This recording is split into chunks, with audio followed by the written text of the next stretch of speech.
Hey, hi, hello. Welcome to Diana Emerson today. We will be listening to some of the most disturbing cases that you've never heard of.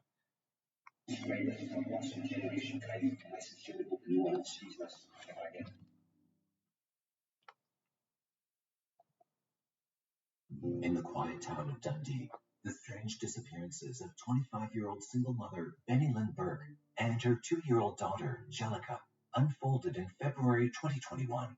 They vanished without a trace, leaving behind a mystery, with secrets lurking beneath the surface, and a chilling truth waiting to be uncovered. What really happened to Benny Lynn and Jellica Burke, and who was responsible for their disappearance? Let's find out.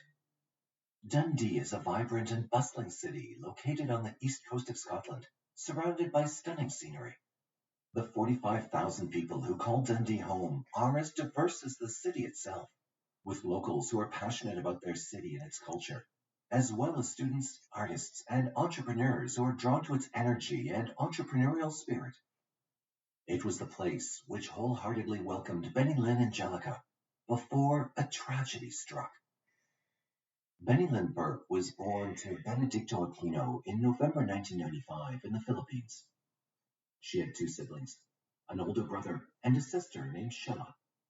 Ever since her childhood, she was a woman with big dreams. She worked tirelessly as a teenager to complete her degree and build a better future for herself. And in 2015, her life took an unexpected turn when she met Lexington Burke, a wealthy landlord from the UK, almost 40 years her senior, on a dating website.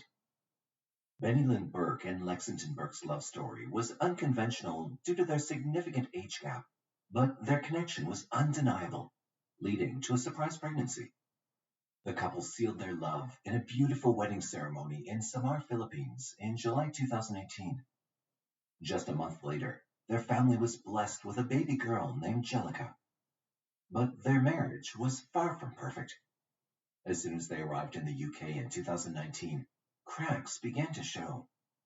Their once blissful marriage quickly crumbled, leaving Benny Lynn a single parent and vulnerable in a foreign land. She managed to find a place of her own in Kingswood, 3 miles outside Bristol. It was the first time she truly felt different and free. Vicky Whip, a fellow member of the Mums in Bath Facebook group, was one of the kind-hearted locals who had reached out to help the young mother. Vicky had nothing but good things to say about Benny Lynn. She was the sweetest person I've ever met, she said. Her daughter, Jellica, was no different. For a 2-year-old, she had a surprisingly lively and confident personality. Benny Lynn took a job at a care home for several months and also sold car vacuum cleaners online. As the breadwinner of the family, she made sure to send money back home to her loved ones. Life carried on for Benny Lynn and Jellica, silently concealing the impending tragedy that lay ahead. In 2021, 25-year-old Benny Lynn had been in the UK for a year and a half, missing her family back in the Philippines. However, she made sure to keep in touch with them every single day. To keep loneliness at bay, Benny Lynn was a frequent user of a dating site, Filipino Cupid, and met a 50-year-old man named Andrew Innes. It was a match made in the digital world. They hit it off and arranged to meet, with Innes driving 440 miles during the COVID-19 lockdown restrictions to see her in Bristol. He'd been insisting on driving her and Jellica to Scotland, but he agreed to meet them in Kingswood first. Since he could not get a hotel room, he had to spend the night in his car.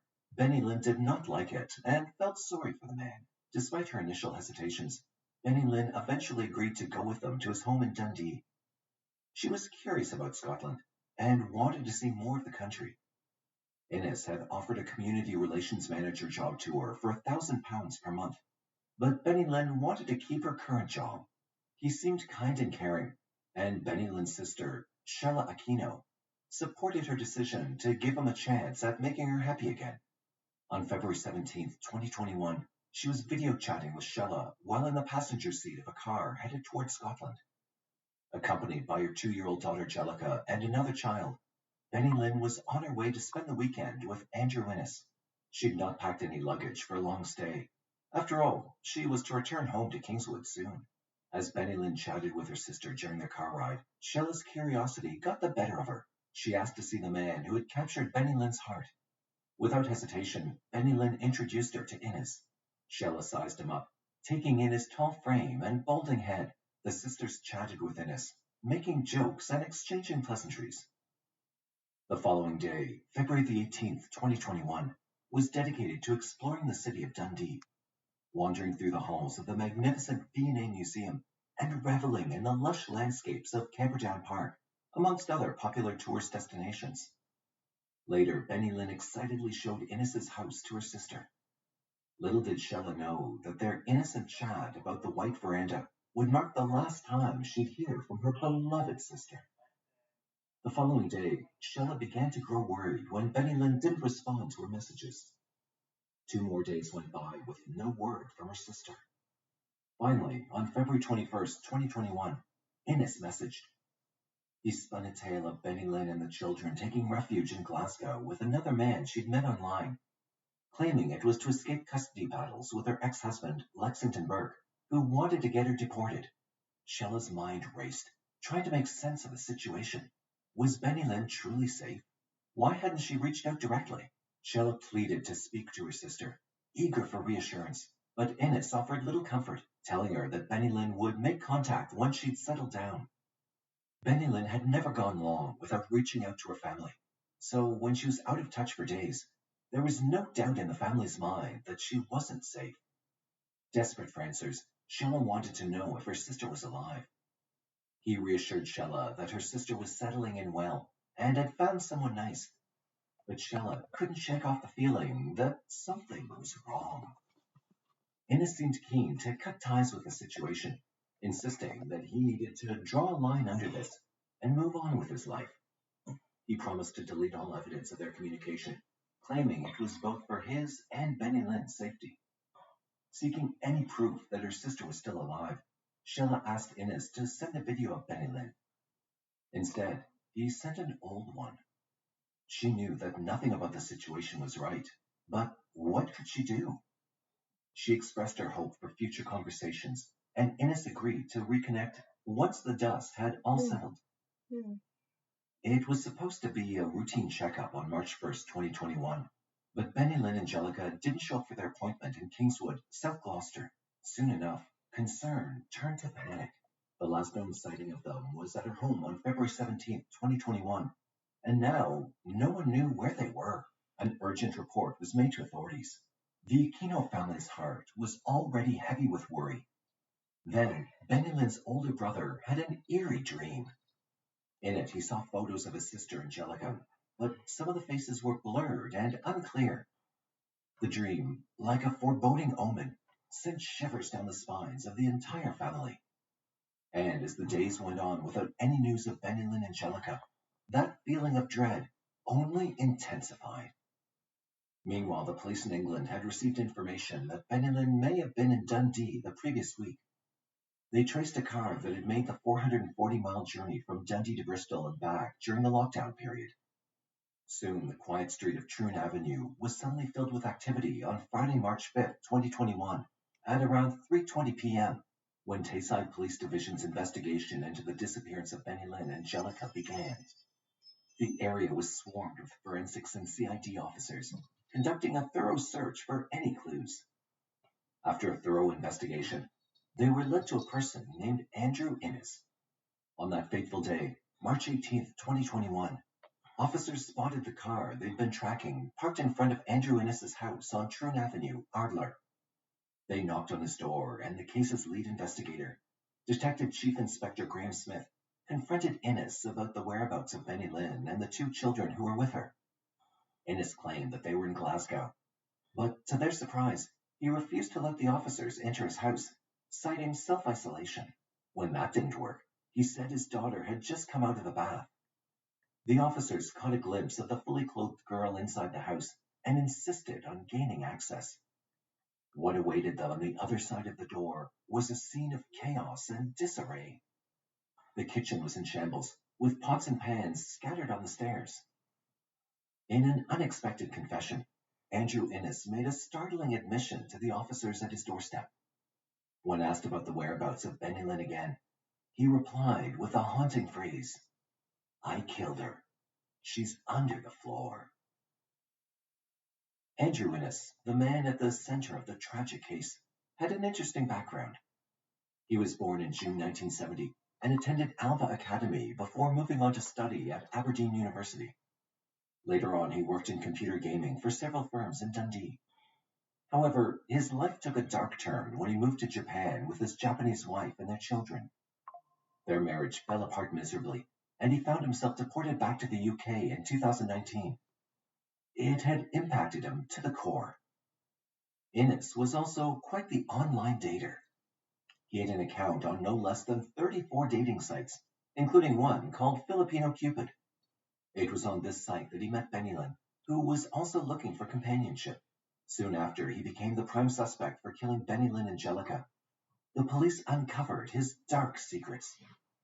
Hidden within his possessions was a spreadsheet meticulously documenting data he'd harvested from the dating site he frequented. The spreadsheet, a testament to his foul mindset, contained detailed information about the women he'd encountered online. Each entry was graded based on criteria such as age, height, weight, and whether they had children. Innes had a preference for a specific type of woman, those in their mid to late 20s with young children. These women received the highest scores in his twisted game.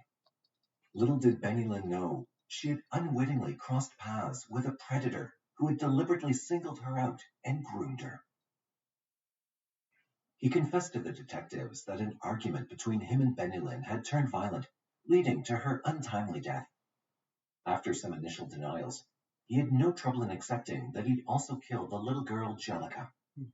Shocked and horrified, the officers quickly took Andrew Innes into custody on the same day, March 18, 2021, and began questioning him about his claims. The girl who was inside the house was separately questioned by one of the officers, and she revealed that she was not his daughter.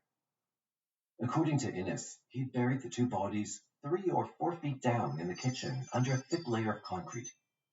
It was such a shocking revelation that the officers had trouble processing it, wondering if it was some sort of deranged ploy. To confirm his claims, the officers had to search the property. After 2 long weeks of intense investigation, police detectives and forensic teams made a grim discovery. At first, they found a large black garbage bag, and the detectives knew it must have been the one where Benny Lynn was dumped.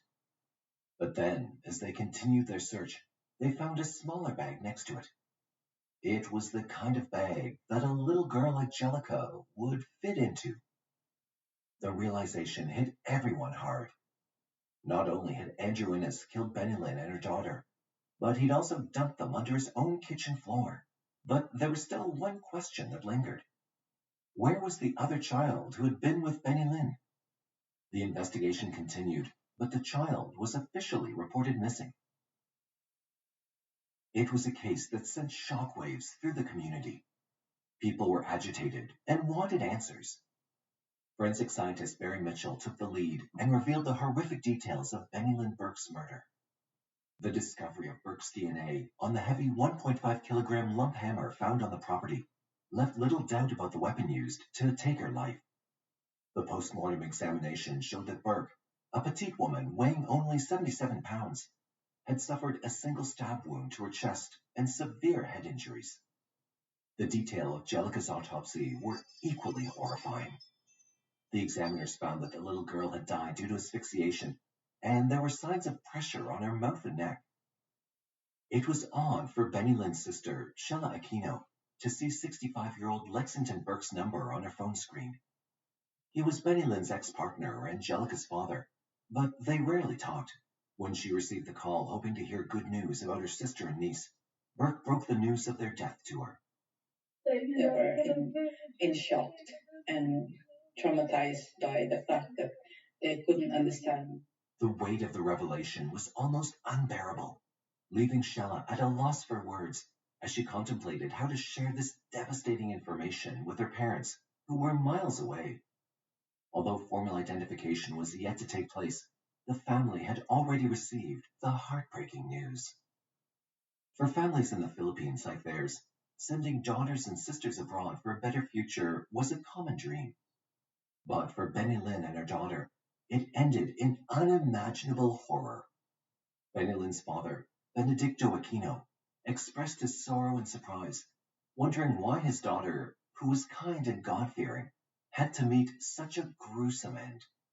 The weeks following the discovery were filled with sleepless nights for Shella, as she tried to come to terms with the shock and trauma of losing her beloved sister and niece. Unable to comprehend the enormity of the situation, Shella repeatedly reached out to Benny Lynn through Messenger, desperately hoping for a response. She added that the light in their family had been snuffed out by Benny Lynn's death. She firmly believed that Andrew Innes should be imprisoned and held accountable for his actions. While forgiveness was not out of reach for her, it was contingent upon Innes serving his sentence and being kept away from society. 2 weeks after the bodies were discovered, a group of friends of Benny Lynn and Jellicoe gathered at Brandon Hill Park in Bristol, beneath the towering Cabot Tower. They placed candles, flowers, pictures, a teddy bear, and placards on a red blanket on the grass. White balloons tied to a nearby tree read, "You are loved. You are missed. You are remembered." While the updates about the case circulated in the media, it left many to wonder about the fate of the missing mother and daughter. How could such a heinous crime go unnoticed for so long? One neighbor spoke of the increased police activity in the area and said, "This is devastating. It's a very black day for Dundee." Another described the situation as horrific and expressed sympathy for the family. Detective Superintendent Graham Mackey of the Force's Major Investigation Team described the discovery of the bodies as a significant development in what had been a challenging and complex inquiry. The street remained cordoned off, with residents signing in and out of the street as police continued their investigations. The Aquino family was struck with another devastating blow as their nightmare continued. On June 7, 2021, a fire consumed the family's home in Quezon City, Philippines, leaving them with nothing. It occurred just a few days before the arrival of Benny Lynn and her beloved daughter Jellica's ashes to their home country. As they struggled to come to terms with the loss of their loved ones, Benny Lynn's father, Benedicto, revealed that they had to rely on the generosity of the Filipino community in the UK to even bring Benny Lynn's remains home, as the costs were too great for them to bear alone. When the police looked into Innes's web presence, they found that during their initial chats, Innes asked Benny Lynn for intimate photos, which she declined. But their connection continued, and they decided to meet. When police reviewed his search history, they found that 3 days prior to their physical meeting, he was searching the internet for information on chloroform's uses and underfloor storage. Then he brought Benny Lynn and the 2 children to his house on February the 18th, 2021, and made her feel comfortable. Innes recounted the events that occurred between the 20th of February and the 5th of March, 2021, leading up to Benny Lynn's tragic demise. He said it was ridiculous how he purchased a hammer from B&Q during a routine trip for petrol on a fateful morning. Returning home, Innes found Benny Lynn in the midst of preparing a meal in the kitchen. It was in that very moment, fueled by a haunting association, that Innes unleashed his fury upon her. He explained that Benny Lynn bore a striking resemblance to his estranged wife, currently residing in Japan, as well as another former partner. The depths of his anger began to consume him as memories of alleged transgressions committed by his wife resurfaced. Innes admitted that the other woman had left him in a deeply painful manner. These thoughts ignited an apocalyptic rage within him, triggering his violent actions. It was at this point that Innes launched an assault on Benny Lynn, wielding the hammer as a weapon of destruction. He acknowledged its inefficiency, noting that he possessed a samurai sword in his office, initially considering it as his instrument of choice. Innes claimed that at one stage, Benny Lynn pursued him with the very hammer he'd wielded against her. Eventually, the confrontation escalated from the kitchen to the living room, and she was fatally stabbed with a sword and a knife. He said, "I was just hitting her until she stopped moving." The heartbreaking testimony of a primary school-aged child who was present in the house when the police had arrived looking for Benny Lynn came to light. According to the child, she'd witnessed the alleged murder of Jellica. Innes had pretended to play hide and seek with her, but in reality, he killed her in the locked bathroom. Innes had also forbidden the child from leaving the house, attaching a rope to the door and opening it only when he returned. Innes claimed that after a few days without Bennylin, the toddler was screaming for her mother, and it seemed logical to him to put her with her mum. To conceal his heinous act, Innes wrapped a rubble bag, blanket, and tarpaulin around the heads of both Bennylin and Jellica, burying them beneath the kitchen floor. Innes was already under arrest, and the trial commenced on February 2nd, 2023, almost 2 years after the murders, at the High-End Court in Edinburgh. The Aquino family traveled from the Philippines to be present at the trial. Andrew Innes, aged 52, acknowledged that he was responsible for the deaths of Bennylin Burke and her 2-year-old daughter Jellica at his residence in Dundee. However, he maintained his denial of intentionally murdering them. Innes put forth a special defense of diminished responsibility, implying that his mental state affected his actions. Detective Chief Inspector Graham Smith testified that Innes was cold and callous and had shown no remorse during his arrest. In fact, without any prompt, he'd said it was not premeditated. Today, our thoughts are very much with our family and friends, some of whom have travelled to the Philippines for this trial. This was an extremely harrowing investigation that has deeply affected everyone involved. In almost 30 years of policing, the level of depravity shown by Andrew Innes is way beyond anything myself or my colleagues had witnessed before. Not only did he callously take the life of a young mother and innocent child, he then sought to escape justice by burying their bodies beneath his kitchen floor. He showed no regard for human life or for the most suffering that he brought to their loved ones. I'd like to end by thanking the family of Bennylin and Jellica for the courage they've shown throughout what's been a horrific ordeal. I hope this conviction in some way helps to bring them a degree of closure. Thank you very much. Later, when he was being interviewed by Detective Constable Paul Hardy, Innes became visibly distressed and tears streamed down his face. He explained, "There was a fight, and I fought back, and now she's dead." He maintained that the altercation was not premeditated, alleging that Bennylin had also attacked him with a sushi knife during the struggle. He stated, "If this was premeditated in any way, it would have been way cleaner." On the third day of the trial, Innes took the stand to give an erratic testimony. He alternated between rambling about dragons, tearful self-pitying outbursts, and graphic descriptions of his gruesome crimes. During cross-examined by defense lawyer Brian McConaughey, KC, Andrew Innes was asked why he killed Jellica. He replied that he was insane at the time of the killings due to the steroids he was taking for a medical condition. He reiterated that he launched the attack on Bennylin after thinking crazy things. As the trial progressed, the darkest horrors were yet to be uncovered. The courtroom awaited in anticipation as forensic scientist Barry Mitchell stepped onto the stand, ready to unveil a shocking discovery.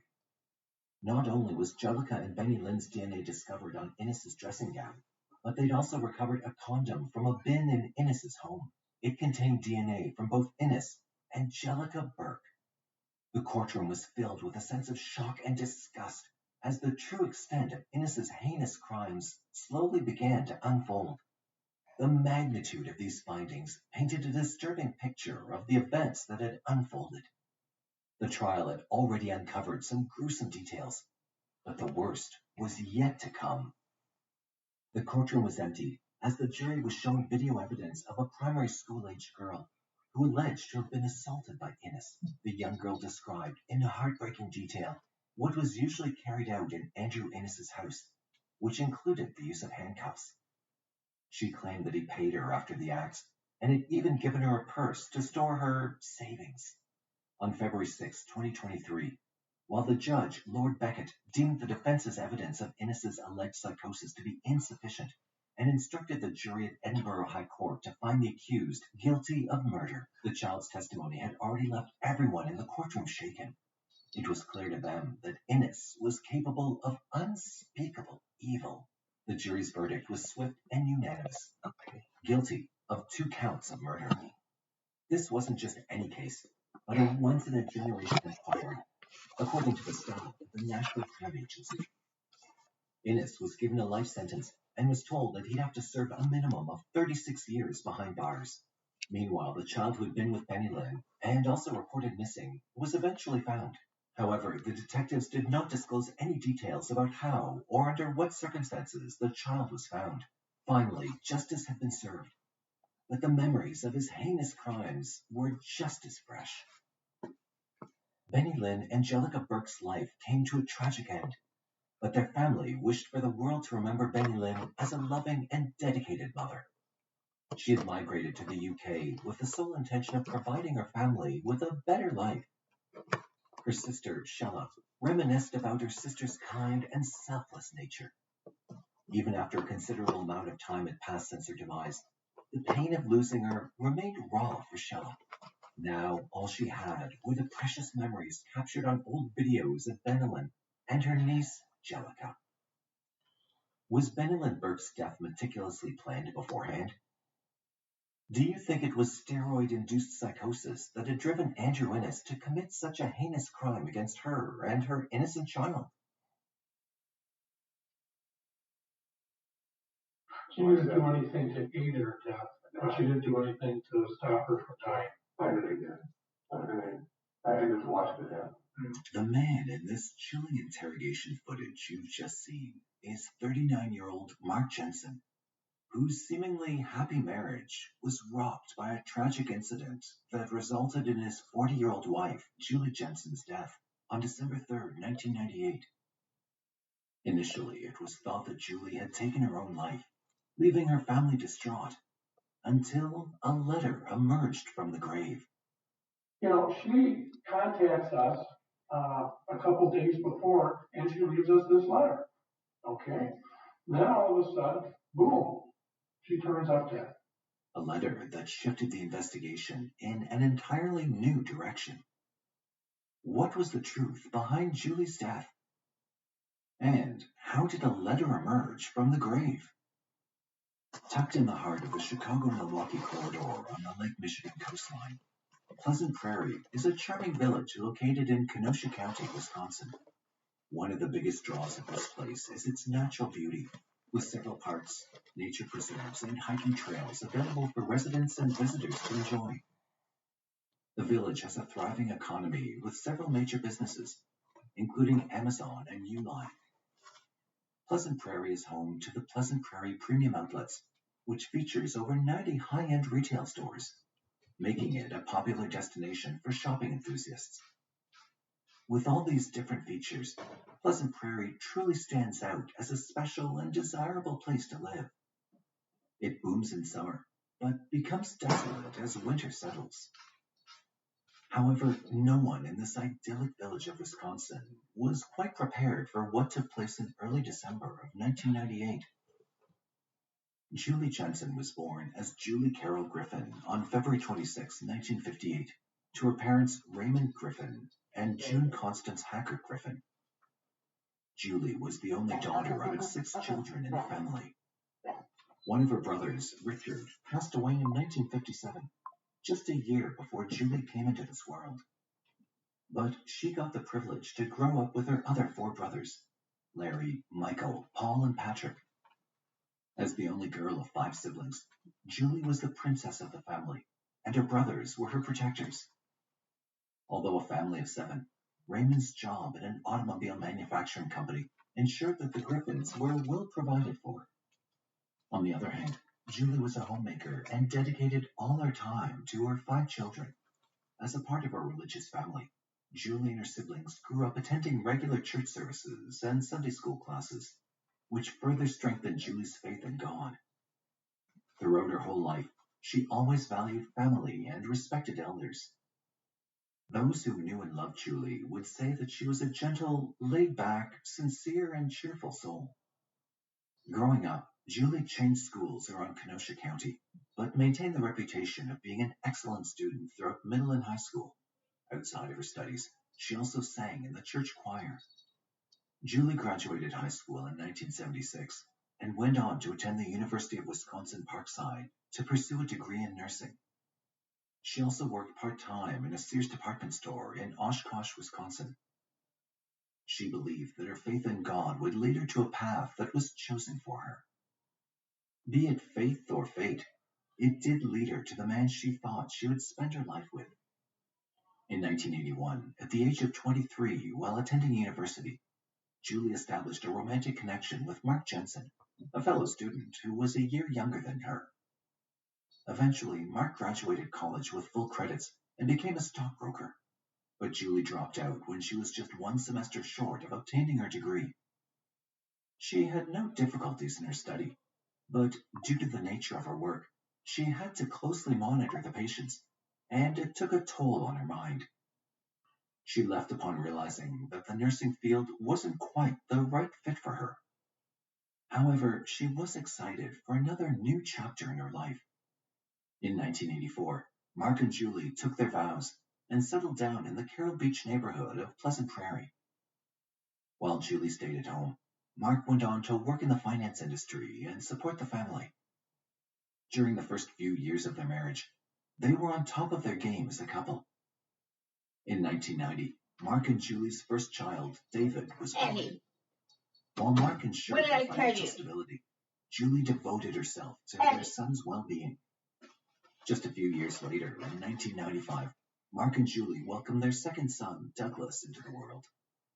Their sons were the light of their lives, and both Julie and Mark engaged in different activities, such as fishing, camping, and swimming, to spend time with their kids. The Jensens also got along well in the neighborhood, holding many get-togethers, barbecues, and pool parties at their home. Julie, who was known as an all-around friendly woman, enjoyed a women's book club with some of her neighborhood friends. But beneath it all, her priority lay in her responsibilities to her husband and two sons. By 1998, David was 8 years old and Douglas was 3. Julie had a part-time job with the Port Authority of Chicago, and Mark Jensen was the branch manager of the Stifel Nicholas office in Racine, Washington. Julie also worked as a volunteer at Southport Elementary School, where David was attending 3rd grade. From the outside, Mark and Julie Jensen had it all. They had a stable income, a nice house, a cozy boat, and 2 beautiful children with whom they went for several vacations. But no one could have foreseen the nightmare which would forever turn their lives upside down, followed by a letter that came from the dead. If you've come so far in the video, but you're wondering whether a letter emerging from the grave is too far-fetched, we assure you that it's worth staying around till the end to gain a deeper understanding of this fascinating topic. On the afternoon of December 3rd, 1998, Mark Jensen dialed 911 to report that his 40-year-old wife, Julie Jensen, was not breathing. Around 4:35 p.m., Sergeant Dan Riley and Officer Laura Hoffman of the Pleasant Prairie Police Department arrived at the Jensen house, located at 9020 Lakeshore Drive. Upon entering the house, they found Mark Jensen in the kitchen, visibly upset, trying to use his phone. When they asked where his wife was, he pointed down the hallway. At the end of the hallway, they entered the bedroom, only to find Julie lying in bed on her stomach, with her face partially buried in a pillow. It was apparent that she was long gone, leading the officers to call backup to gather forensic evidence. However, the detectives could not find any obvious signs of injury. There were no stab wounds, no gunshot wounds, and no battery wounds around her body. During their search of the home, they couldn't find any suspicious items either. But she was a healthy 40-year-old woman, so it seemed unlikely that this was a natural death. Stay down that way. Get in the chair.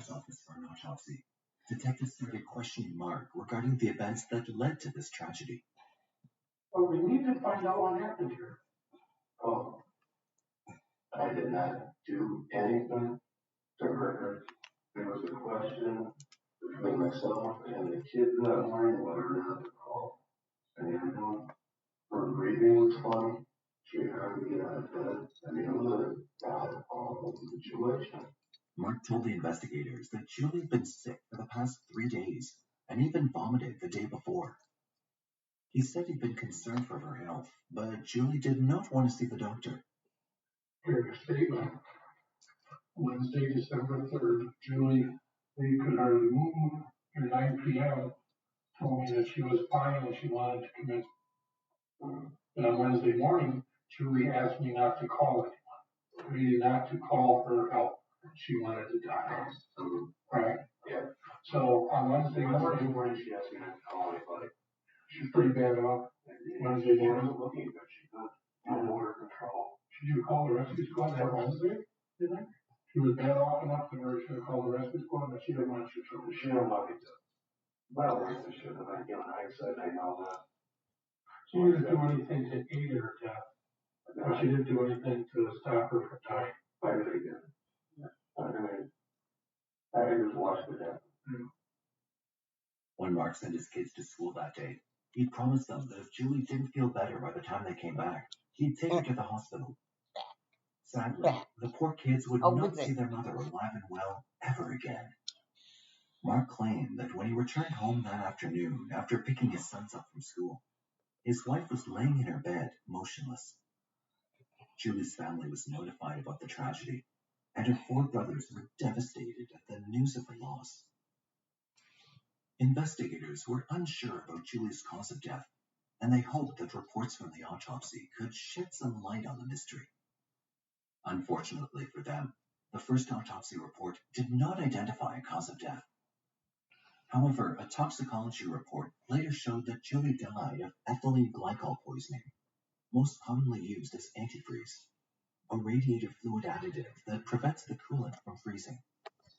Tests conducted on her blood, kidney, and stomach contents suggested that she'd received at least 2 dosages of ethylene glycol, with the final dose being administered just shortly before her death.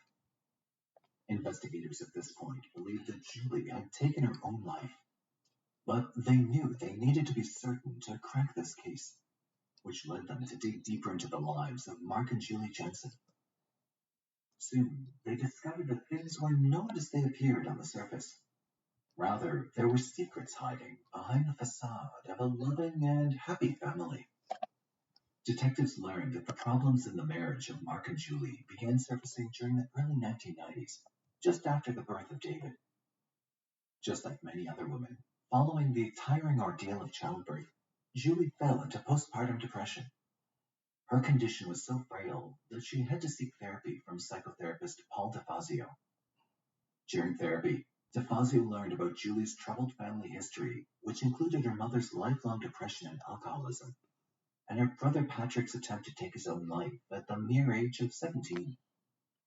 Julie also talked about how she did not like being a homemaker, how she felt she had to do all the extra work for the baby, and even shared her dark thoughts about taking her own life. She was put on antidepressants, and DeFazio expected everything would get back to normal. The tough phase of depression resulted in Julie's brief affair with a coworker, Perry Tarica. Tarica met Julie at the financial firm where both of them worked. He was also going through a rocky marriage at the time, and eventually the two formed a friendship. One weekend, Julie invited Tarica to her home for dinner, while Mark was out of town. Eventually, he ended up staying the weekend over at Julie's, and the pair ended up sleeping together. Although Tarica had a soft spot for Julie and would have liked to continue the relationship, Julie called off the relationship, cut off all ties with him, and even left her job. Julie moved on with her life, but could not get past the guilt. In 1991, shortly after the birth of David, Julie came clean to Mark, confessing her brief affair with Tarica. Though Mark agreed to forget about it, the incident put a permanent strain on their relationship. After this, Mark became paranoid and could not trust Julie. The situation deteriorated so badly that Julie filed for divorce in 1991, but did not go through with it in the end. The couple went to counseling together, and Julie withdrew the divorce. But the nuances in the Jensen household were yet to be finished. Explicit photos began to be sent to the Jensen home and to Mark's work on a regular basis. Julie also got frequent harassing calls from an anonymous source. Although no one knew who was playing these evil jokes, Mark had an intuition that Perry Tarica could have been the mind behind this all. Julie, on the other hand, was not sure about anything, and her emotional state was not ready to deal with all this. With a prolonged anonymous campaign of harassing phone calls and receiving photos that did not stop over the years, the Jensens involved the authorities around 1993. Officer Ronald Kosman of Pleasant Prairie Police Department was investigating the case, but could not come up with any suspect. He even tapped Julie's phone on 4 different occasions. Each time, the calls would stop, only to continue later as Julie tried to get back to her normal life. Perhaps to heal their dented relationship, Mark and Julie decided to conceive their second child in 1995, as children often bring people closer, but in the process of trying to repair their broken hearts, they grew further apart. Although in front of the outside world, they maintained the facade of a happy family and spent time together around their kids, it became clear that having a child was not the solution to their problems. While Mark submerged himself in work, Julie felt depressed, exhausted, and unappreciated, with her emotions spiraling out of control. The lack of trust between the couple did not make things easier for Julie. Her unstable marriage often reminded her of her unhappy childhood, and her biggest fear was ending up like her mother. So, despite juggling her overwhelming emotions, she stayed away from alcohol, and perhaps that further pushed her away from Mark. Julie confided to many of her friends that Mark wanted her to drink with them in the evenings and stay late at bars, something she was not at all eager to do. She preferred to stay at home for the sake of their kids. This history of turbulent marriage further hinted to investigators that Julie could have quite likely taken her own life. But in a shocking turn of events, even more bizarre stories surfaced, which ultimately changed the course of the investigation. Amidst this chaos in his own marriage, Mark became close to Kelly Labonte, a co-worker in the financial firm where Mark worked. Mark held a superior position at work over Kelly, who was almost a decade younger than him. Despite Mark being married to Julie and Kelly being engaged to someone else, the pair started an affair. In the months preceding Julie's death, Mark and Kelly exchanged countless flirtatious emails, all the while keeping it a secret from their spouses. The more Mark fancied being with Kelly, the more he saw Julie as a thorn in his side. Julie, on the other hand, noticed the change in Mark. Though the marriage was always troubled, in 1998, Julie felt it was changing for the worse. Though most of the friends of the Jensen family were unaware of their tumultuous relationship, she confided to some of her close friends from book club and one of her son's teachers that she was extremely fearful of Mark. She even speculated that Mark might have been plotting to kill her. When her friends suggested divorce, Julie told them that Mark would kill her before he divorced her. She also suggested that staying with Mark was best for their sons, so her friends did not intervene any further. Despite the danger she perceived, she still felt a sense of loyalty and obligation to her husband and his children. She was struggling to find a way to cope with the overwhelming feelings of depression, anxiety, and fear that were consuming her. As the situation worsened, Julie sought treatment from the Jensen family physician, Dr. Richard Borman. Borman noticed that she was in a miserable state and placed her on Paxil and Ambien, an antidepressant and a sleep medication, respectively. In the weeks prior to Julie Jensen's death, Mark told several people that Julie was depressed and was contemplating taking her own life and had lost a significant amount of weight. To investigators, these revelations were shocking.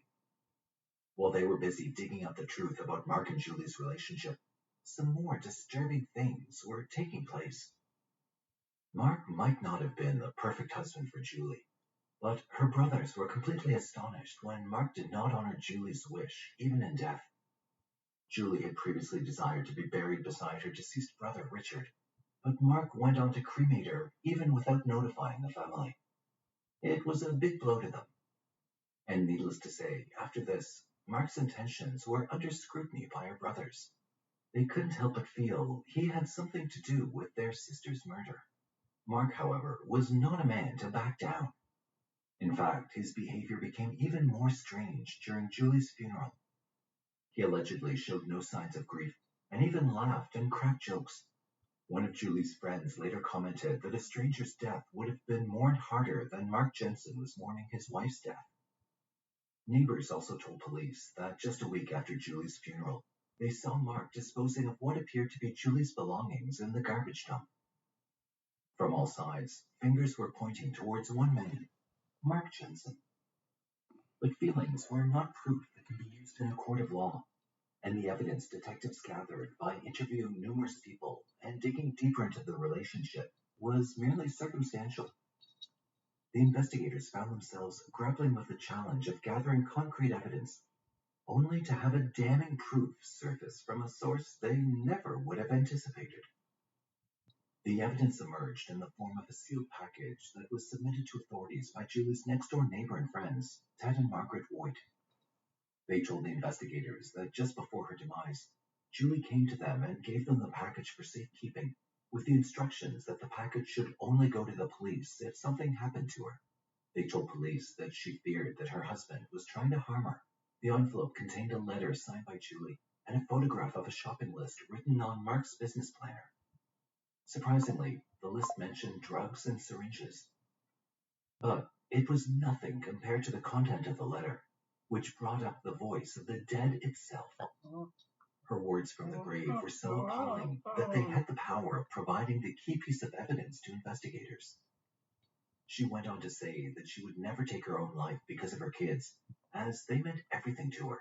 She also mentioned that she felt Mark had never truly forgiven her for the extramarital affair she had back in 1990.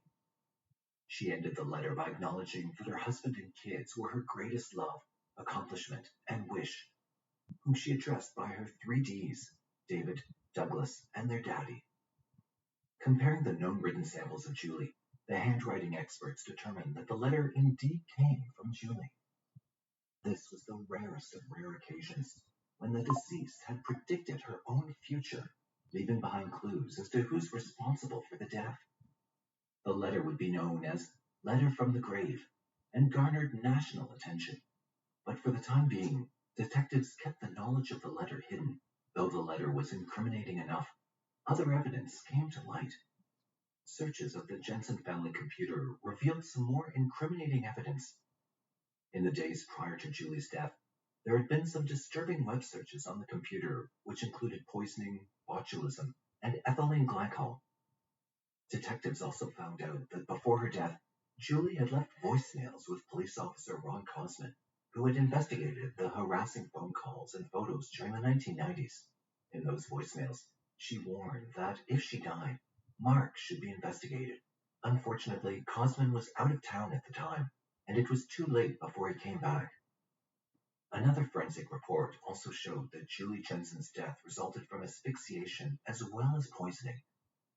This was concluded after examining the bruises on her rib muscles, and crime scene photos showed a pillow over her head while her nose was unusually bent.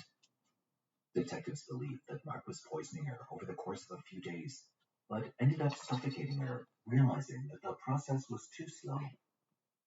The first time investigators brought Mark Jensen to the police station for questioning was 5 months after Julie's passing, on April 21st, 1999. The interrogation started with the question of why Mark did not do anything to help his wife, even after knowing she was mentally unstable and bedridden. As the interrogation progressed, Detective Paul Ratzberg questioned Mark about the unusual position of Julie's body on their marital bed. Are you allowed to look at some pictures of it? I can grab What? Okay, show you what No. she was in there. Maybe you could explain it to her. No. I've got the image in my mind. It'll take me just a Okay. second. Okay. Back. Let me bring back the photo. Back. See, Back. here's a picture of Julie. Back. And see here, look at the nose. How it's got, like it was pushed into a pillow. Like somebody No. pushed it in there. I don't know how to explain that, Mark. No, here's probably a better. Yeah, I mean, that's all we're going to broken.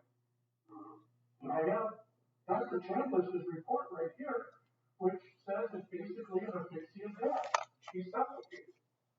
And the only way you can suffocate Mark is if you did something to her. A 41-year-old young female has just not stopped breathing. You had to do something, Mark. Be honest with me. Get straight with me, Mark. Be a man. Tell me what happened here.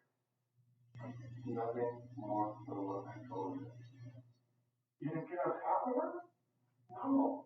Well, the evidence suggested that there was a pillow over her head, but you recall you saw the nose, just as I did. I got pictures of it. Okay? You saw the nose and put a pillow over her head. No. No. No. No. Mark, how did she stop breathing, Mark? I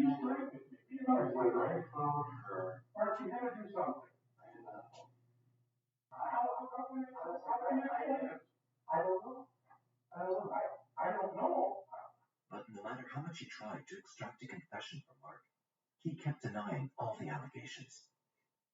To trigger Mark, he brought up the topic of his tainted marriage and his hidden girlfriend.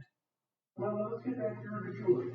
I mean, here, we'll look at where you're sitting from my position here, Mark. Okay? One, we have a relation, a marriage that was not good. Okay, that was not good. You basically have a girlfriend. At this point, the one that you were seeing before Julie. Okay? I talked to some of Julie's friends, and they said she was, Forrest was mentioned, some of this other stuff. You guys were not having a good marriage. Okay? Without any other option, Ratsford then revealed the letter. You know, she contacts us a couple days before, and she reads us this letter. Okay? Then all of a sudden, boom, she turns up dead. You know, I'm not making this up. This is true evidence. And here we have Julie Jensen telling me that if she dies, you're the person that did it. If anything happens to me, he would be my first suspect. I know he's never forgiven me for the brief affair I had with that creep 7 years ago. I have been doing this 15 years, Mark, and I've never had anybody leave me a letter telling me that if they die, it's this person that killed me. The letter dumbfounded Mark. But even then, he did not confess anything and insisted that he had nothing to do with his wife's murder.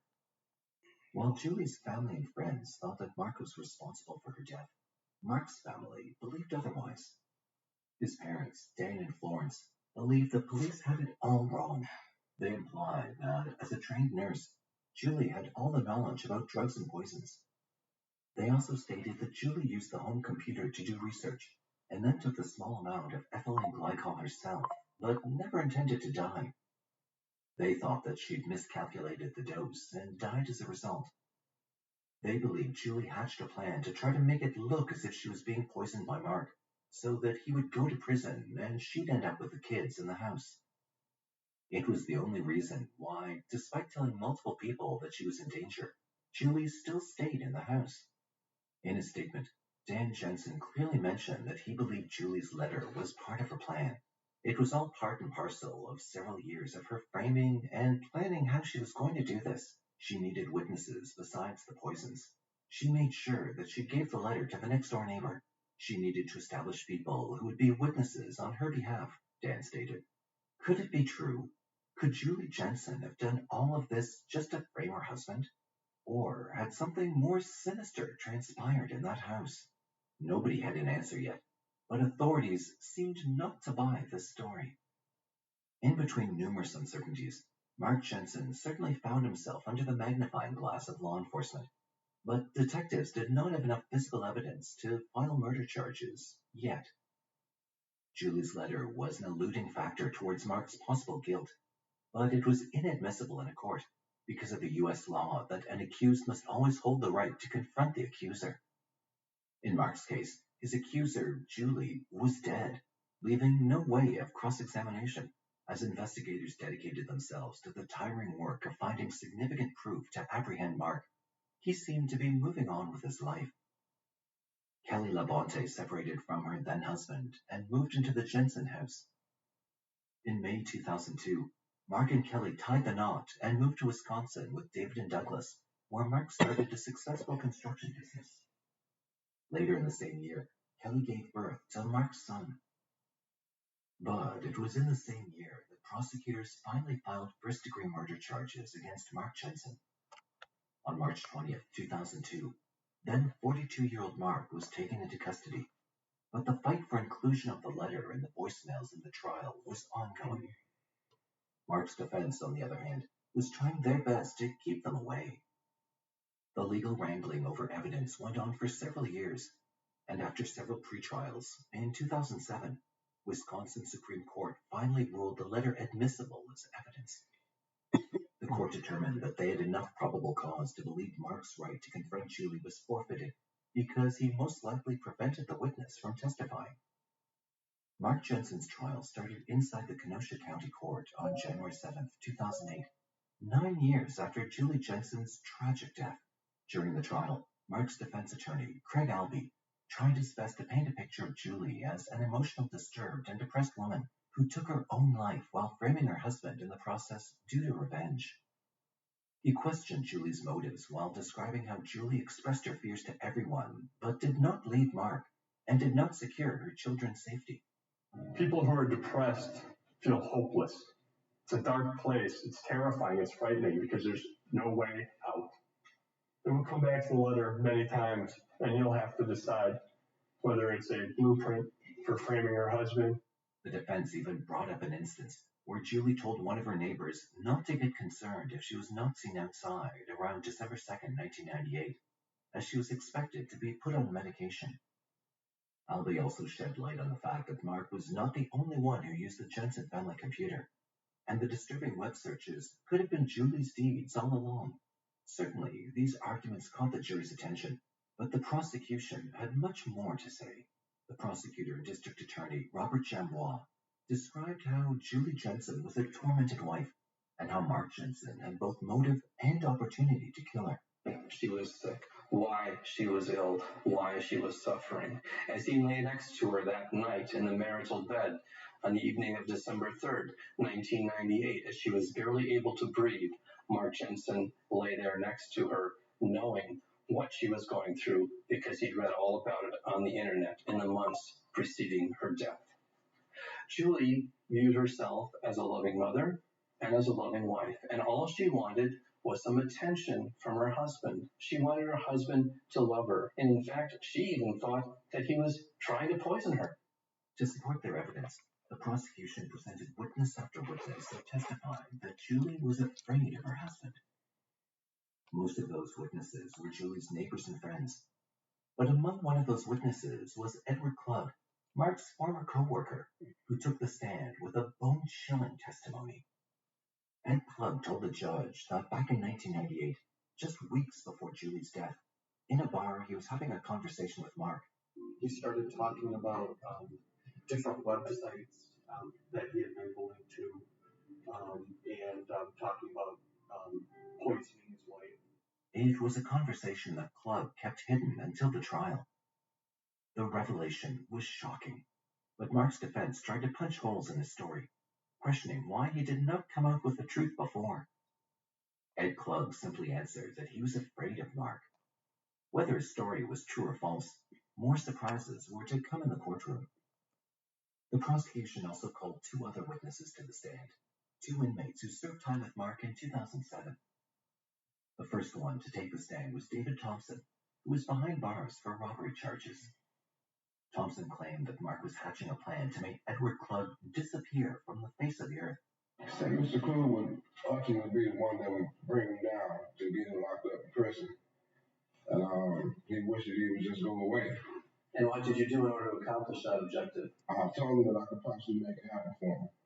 David claimed that he agreed to do this job to kidnap Clubb in exchange for money, though he never had any intention to carry out the plan.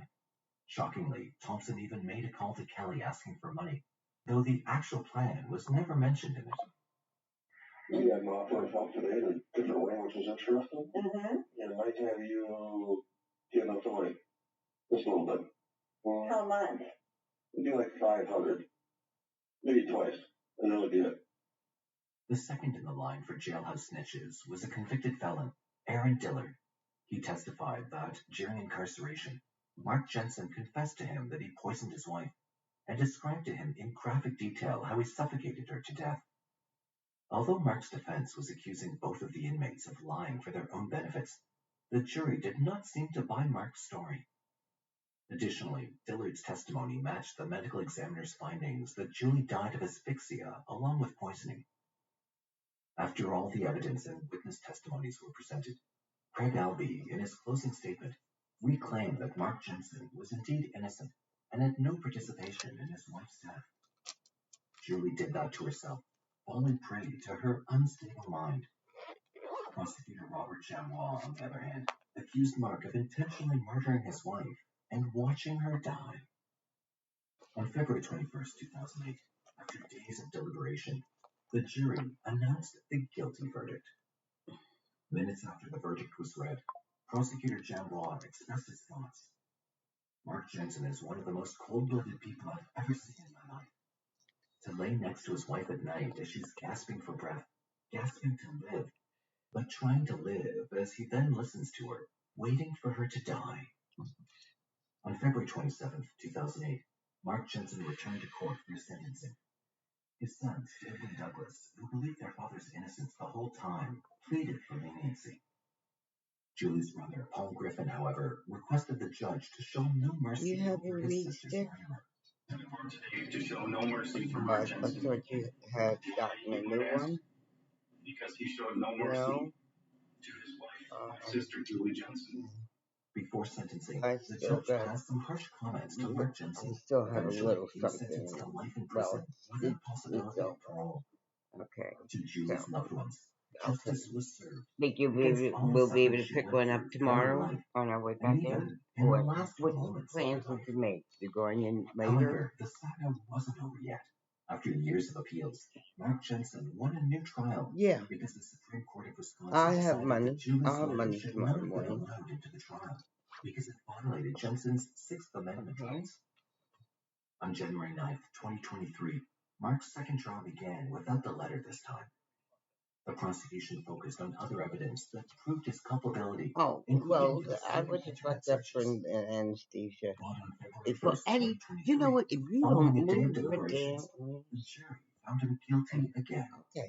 Despite Okay, his well, two-foot we'll pleas talk for about it parole tomorrow then. eligibility. Now 63-year-old Okay. Mark Jensen was sentenced to life without parole Okay. once again. Okay. Ending the ordeal once and for all. Whatever the truth holds, the lives of their two sons were forever destroyed as a result of this devastating event. Losing a parent to violence is an unfathomable experience, but to have it at the hands of the other parent is a whole other level of trauma. The boys not only had to deal with the loss of their mother, but also the fact that their father was responsible for her death. This would have undoubtedly caused emotional turmoil. It's heartbreaking to think that the actions of one individual could cause such destruction to a family. Do you think Mark Jensen really killed his wife? Or was Julie responsible for her own death?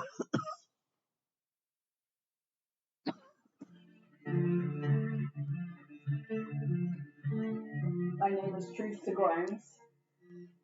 This is a story that has been in my mind for 60-some years now. It is about my sisters, Barbara and Petey. Her real name is Patricia Kathleen, but we always called her Petey. She was tall for her age, 12 plus, but very graceful and pretty. Barbara Jean, 15, was very petite and also pretty. We were a poor family. My mother worked hard for us. She said she didn't have to worry about us being kidnapped because we were poor. Little did she know what would happen to our family. On October 18, 1955, the bodies of three young boys, 14-year-old Robert Peterson, 13-year-old John Schuessler, and 11-year-old Anton Schuessler, were found naked in a ditch. The case changed the community forever. The search for answers was intense, but justice seemed to be an impossible dream as the case went cold for almost 40 years. Who could have committed such a heinous act against innocent young boys? How did they manage to evade justice for so long? Step back in time to the 1950s and discover Chicago's hidden gem, the Northwest Side. Nestled in this district, Norwood Park and Jefferson Park were a haven for people seeking respite from the turbulence of inner-city living. The tight-knit community revolved around its parish, Little League, and bowling alleys. With the lowest crime rate in the city, it was a coveted place to raise a family, until a tragedy shook this community in 1955. On February 11, 1942, in Cook County, Chicago, Malcolm and Dorothy Peterson welcomed their first child, Robert Bobby Peterson. Robert was the eldest of four siblings, with younger sisters Barbara Ann, 7, and Susan, 5, and a little brother named Tommy, who was only 3 years old. Even as a kid, Robert was known for being neat and orderly, with a room that was always in pristine condition. He was a responsible young man who not only helped out at home, but also participated in various community activities. John Schuessler was born to Anton John Schuessler Sr. and Eleanor Lillian Holtz Schuessler on November 30th, 1941. From a young age, John had a passion for sports and was an outstanding kid who stayed out of trouble. 2 years later, on November 12th, 1943, his brother Anton John Schuessler, or Tony as he was called, was born. From a very young age, he knew he wanted to grow up to be a veterinarian. Oh, The two brothers were inseparable and did everything together, from hanging out to having the same circle of friends. As the sun set on the quiet streets where John, Anton, and Robert spent their childhood playing sports and exploring their neighborhood, a foreboding sense of something dark and sinister lingered in the air. Something terrible was about to happen.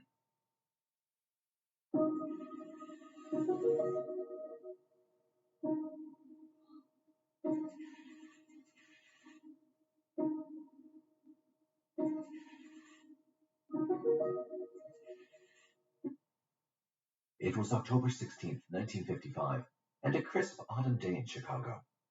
The two young brothers, 13-year-old John and 11-year-old Anton, hopped on their bikes and pedaled over to their friend Robert's house.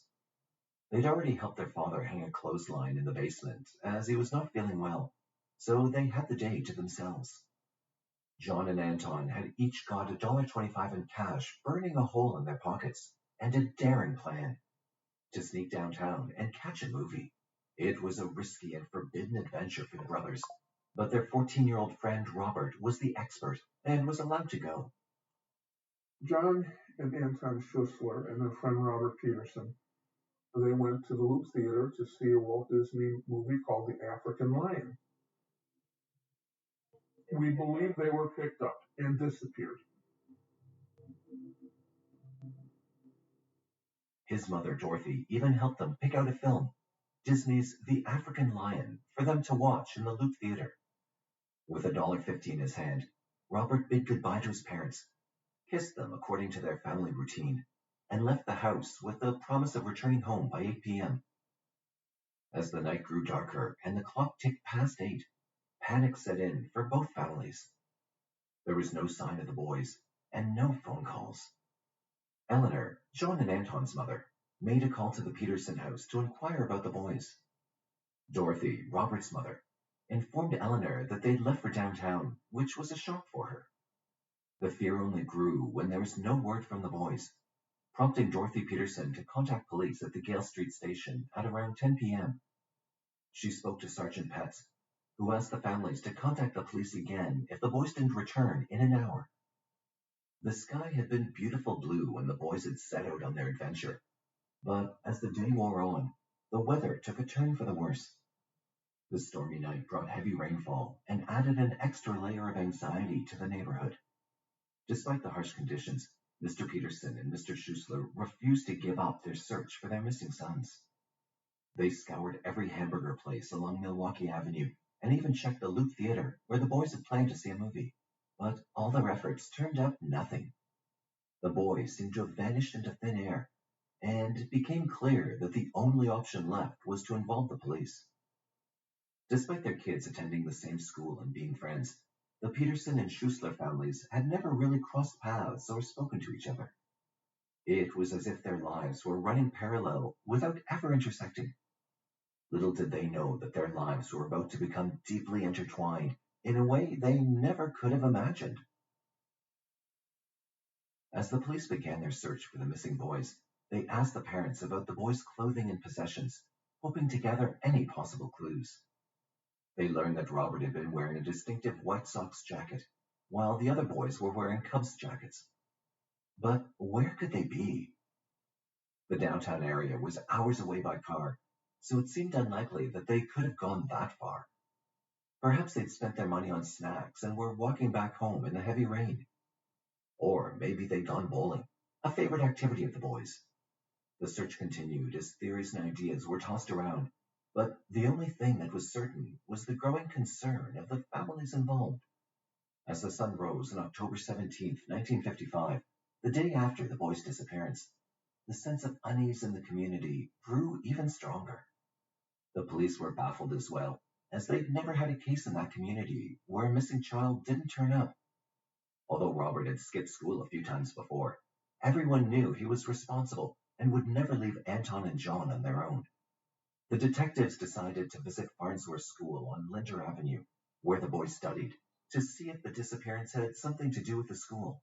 Principal D.W. Thornton suggested searching the north branch of the Chicago River in the Forest Preserve, as it was a spot known for past incidents of violence. A year before the boys disappeared, a grade school pupil was assaulted by a high school boy near the river. The teachers of the boys, Mrs. Bernice Jonas and Miss Cecilia Schwachton, were distraught and tried to keep their composure. Mrs. Jonas speculated that one or two men might have been trying to attract the attention of the students in the last few days, according to some students. The community was filled with terror, and the detectives knew that if they didn't find the boys soon, rumors and speculations would fog the truth. The detectives had their work cut out for them. With 60,000 people in the area, they had a lot of doorbells to ring and a vast area to cover.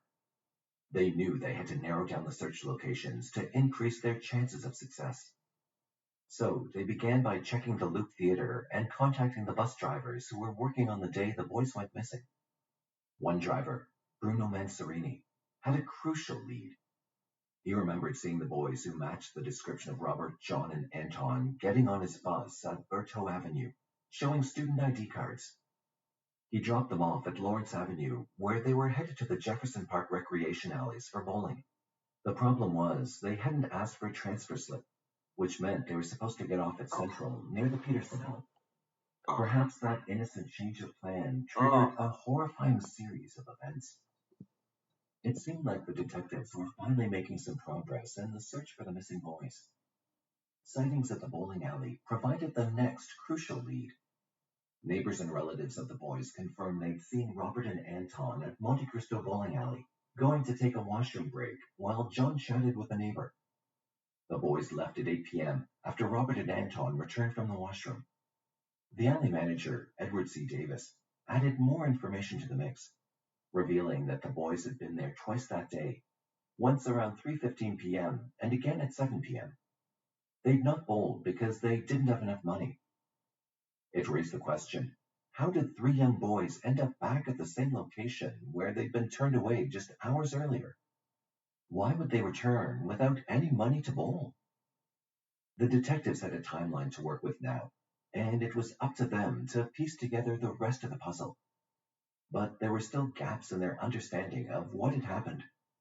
It was frustrating to know that they were so close to the boys, yet still unable to find them.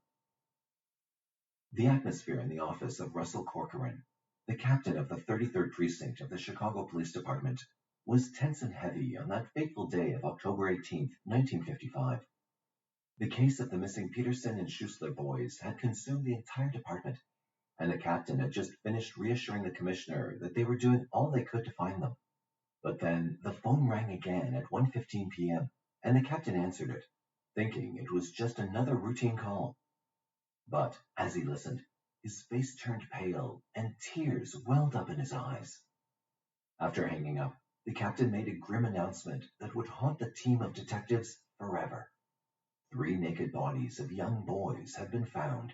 The following Tuesday, early in the morning, a liquor salesman had parked his car in Robinson's Woods. He gets out of his vehicle and he examines it closer and realizes these are 3 young boys, unclad, lying as if they were carelessly tossed from a vehicle. That day, Victor Livingston, a liquor salesman in his mid-50s, was cruising around in his car, enjoying the fruits of his labor. He'd earned a good amount of money, and he wanted to have his lunch in a tranquil place. So he decided to drive to Robinson Woods Forest Preserve, a picturesque area on the northwest side of Chicago, known for birdwatching and fall colors.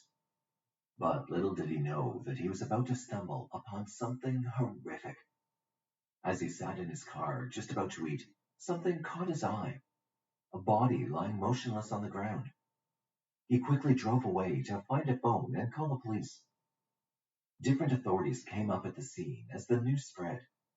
When Victor approached the officers asking if they were able to find the body, the officer told him that they'd found 3 bodies. Since the bodies were dumped in a 2-foot deep ditch, only one was visible. The detectives had been searching high and low for the missing boys, But what they found was far more sinister than anyone could have imagined. Just 2 weeks before Halloween, the boys were discovered naked and stacked on top of each other, with Robert's head bearing a ghastly wound that had long since dried. To make matters worse, the area had already been contaminated, with no chance of finding footprints or any other useful evidence. This was never heard of before, at least within the span of recent memory. So the case became what was known in those days as a heater case in police parlance. When they didn't come home that night, that is really began the manhunt. The news hit everyone like a ton of bricks. The detectives were supposed to remain detached from the cases, but that day, tears flowed freely as they mourned the tragic loss of the innocent children. The detectives were left to piece together what little evidence they could find, including the fact that there were no footprints near the bodies, indicating that the boys had been thrown from a car or truck. The killer had covered their tracks well, leaving no trace of the boys' clothing or any other incriminating evidence of the scene. To add to the mystery, there was a significant amount of grease found on their hands, backs, and soles. This led the detectives to believe that the boys were killed somewhere else before being dumped in the woods. Besides, if they'd been killed there, the rain would have washed the blood away. In a harrowing turn of events, an autopsy conducted on the 3 boys found in the Robinson Woods Forest Preserve revealed that they'd been dead for at least 36 to 40 hours before being discovered. While the initial suspicion was that the boys had been assaulted, the autopsy confirmed that this was not the case. However, Dr. Harry R. Hoffman, an associate of the Cook County Behavior Clinic, grimly noted that the person responsible for such a heinous act was likely gratifying their urges through the act itself. Dr. Jerry Kearns was a seasoned professional when it came to examining human remains. He didn't let the gravity of his work follow him home, but the case of the Schuessler-Peterson boys would prove to be unforgettable. Anton Jr. had been struck in the neck, like a karate chop, but the evidence of fingernail marks on Anton and John's necks suggested that they were strangled. The Schuessler boys appeared to have been strangled with bare hands, while Robert had apparently been strangled with a rope. He had also been savagely beaten about the head 14 times with a rake or some sort of gardening tool, and the other boys had been hit on their faces with what appeared to be the flat side of a knife. Coroner Walter E. McCarroll also weighed in on the tragedy, calling it the work of a madman and potentially a gang of older boys.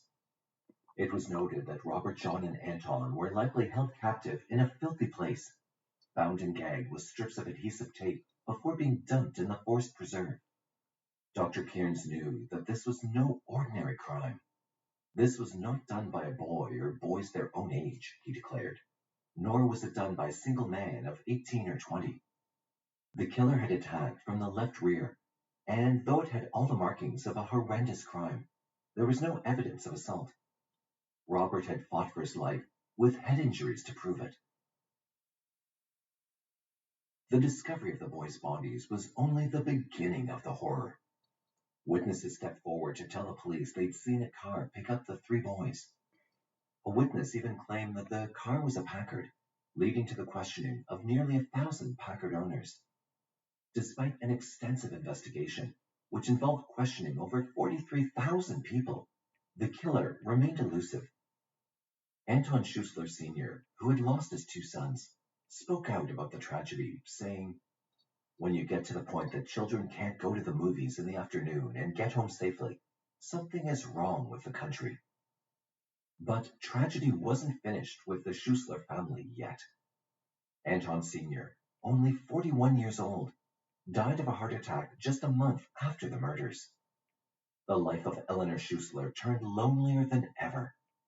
She'd lost both her sons and her husband.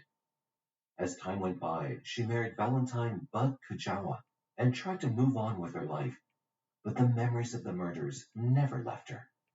She kept a photograph of the boys and a bronzed baby shoe of each on her dresser as a constant reminder of the children she'd lost. For decades, she lived with a haunting question of what had happened to her boys, and occasional visits from investigators only served as a painful reminder of the unsolved case. Her stepson, Gary Kujawa, remembered how much the murders affected her, saying that she was always reminded of the tragedy. The Peterson family also struggled to cope with their loss. Malcolm, Robert's father, not only lost his son, but also his best friend. Dorothy, Robert's mother, was left so weak by the tragedy that she needed a physician's care. Chicago was a strange place in the months following the murders. Hundreds of officers scoured the streets, desperately trying to find any trace of evidence or even a shred of the boys' clothing. Parents were hesitant to let their children out of their sight, afraid that they too could fall victim to the unknown assailants. The mere thought of leaving their kids at home alone was now out of the question. Doors were locked tightly shut, and even discarding items in the trash seemed like a risky move, as anything suspicious could lead to intense interrogation by the investigating officers. Terror had seeped into every aspect of life, leaving the community paralyzed with fear. Despite the chaos, the investigation pressed on, with the presence of hundreds of uniformed police officers and plainclothes detectives canvassing the neighborhood. Captain Louis Caparelli pulled an additional 200 officers from his detail, all of whom voluntarily surrendered their weekend to assist in the manhunts. It was an unprecedented show of solidarity within the Chicago PD, with one officer remarking, "I never saw anything like it." Were they let go in the woods, minus their clothes, and the car drove off? Or were they taken somewhere and given to somebody? This is pretty much where the trail ends. It wasn't until December 7th, 1955, that a set of curious markings found on John's left thigh, midway between his knee and hip, caught the attention of the Chicago Daily News. The markings were oval in shape, measuring 4 inches by 2 inches, with a pattern of stars and letters imprinted on the fatty layer of tissue below the skin. Most notable was the word bear. Dr. Kearns had missed this detail in his preliminary findings, but that wasn't all that had been missed. Funeral home attendants had discovered shocking bone fractures in the Schuessler brothers, which Dr. Kearns had failed to detect. And there was another crucial piece of evidence. Adhesive tape had covered the boys' faces, but it had been removed before the bodies were left in the ditch. The ones who did this crime knew what they were doing, Coroner McCarran concluded. They were careful to remove the tape used to blindfold and gag the victims, since it might have shown fingerprints. The leads that once seemed so promising gradually dwindled away, and the once bustling investigation turned into a silent and stagnant cold case file. The gruesome murders of 3 young boys in Chicago left investigators with more questions than answers. On Friday, December 28, 1956, they wanted to go to the movies to see Elvis. They were crazy about Elvis Presley. My mother said it was so cold out they shouldn't go. They told her they would be warm and please could they go. My mother relented and said yes. As if the case wasn't puzzling enough, over a year later, on December 28, 1956, 2 teenage girls, 15-year-old Barbara Grimes and 13-year-old Patricia Grimes, went missing after watching their favorite movie, Love Me Tender. They left the house about 6:30. The movie theater was down Archer Avenue, and they would take a bus. So they went to the Brighton Theater. They were singing Elvis Presley's Love Me Tender. Love me tender, love me sweet, never. Their bodies were found naked on a roadside, similar to the earlier murders. However, unlike the boys, there was no clear cause of death. The coroner's jury ruled that the sisters froze to death. Coroner's official cause of death was basically secondary shock due to cold temperatures. The way they were found wasn't a natural position like 2 people that froze to death and just kind of fell asleep. But the chief investigator, Harry Gloss, disagreed. He believed that the ice around the bodies showed that they were warm when they were left there, and that the puncture wounds in Patricia's chest were signs of violence before death. He also suspected that Barbara had been assaulted, which the pathologists had denied. The eerie similarities between the 2 cases led to speculation that the same person might have been responsible for both.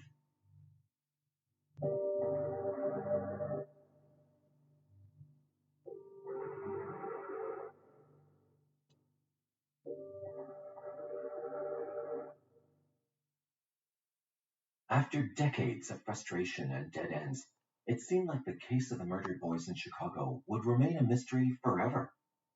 But then, in 1994, a bombshell dropped. And it wasn't the kind of evidence you see in TV crime dramas. There was no DNA, no fingerprints, no trace evidence examined by a forensics expert. Instead, it was a seemingly innocent comment made by a snitch in a completely unrelated investigation that suddenly opened up a direct path to a suspect in this long-dormant investigation.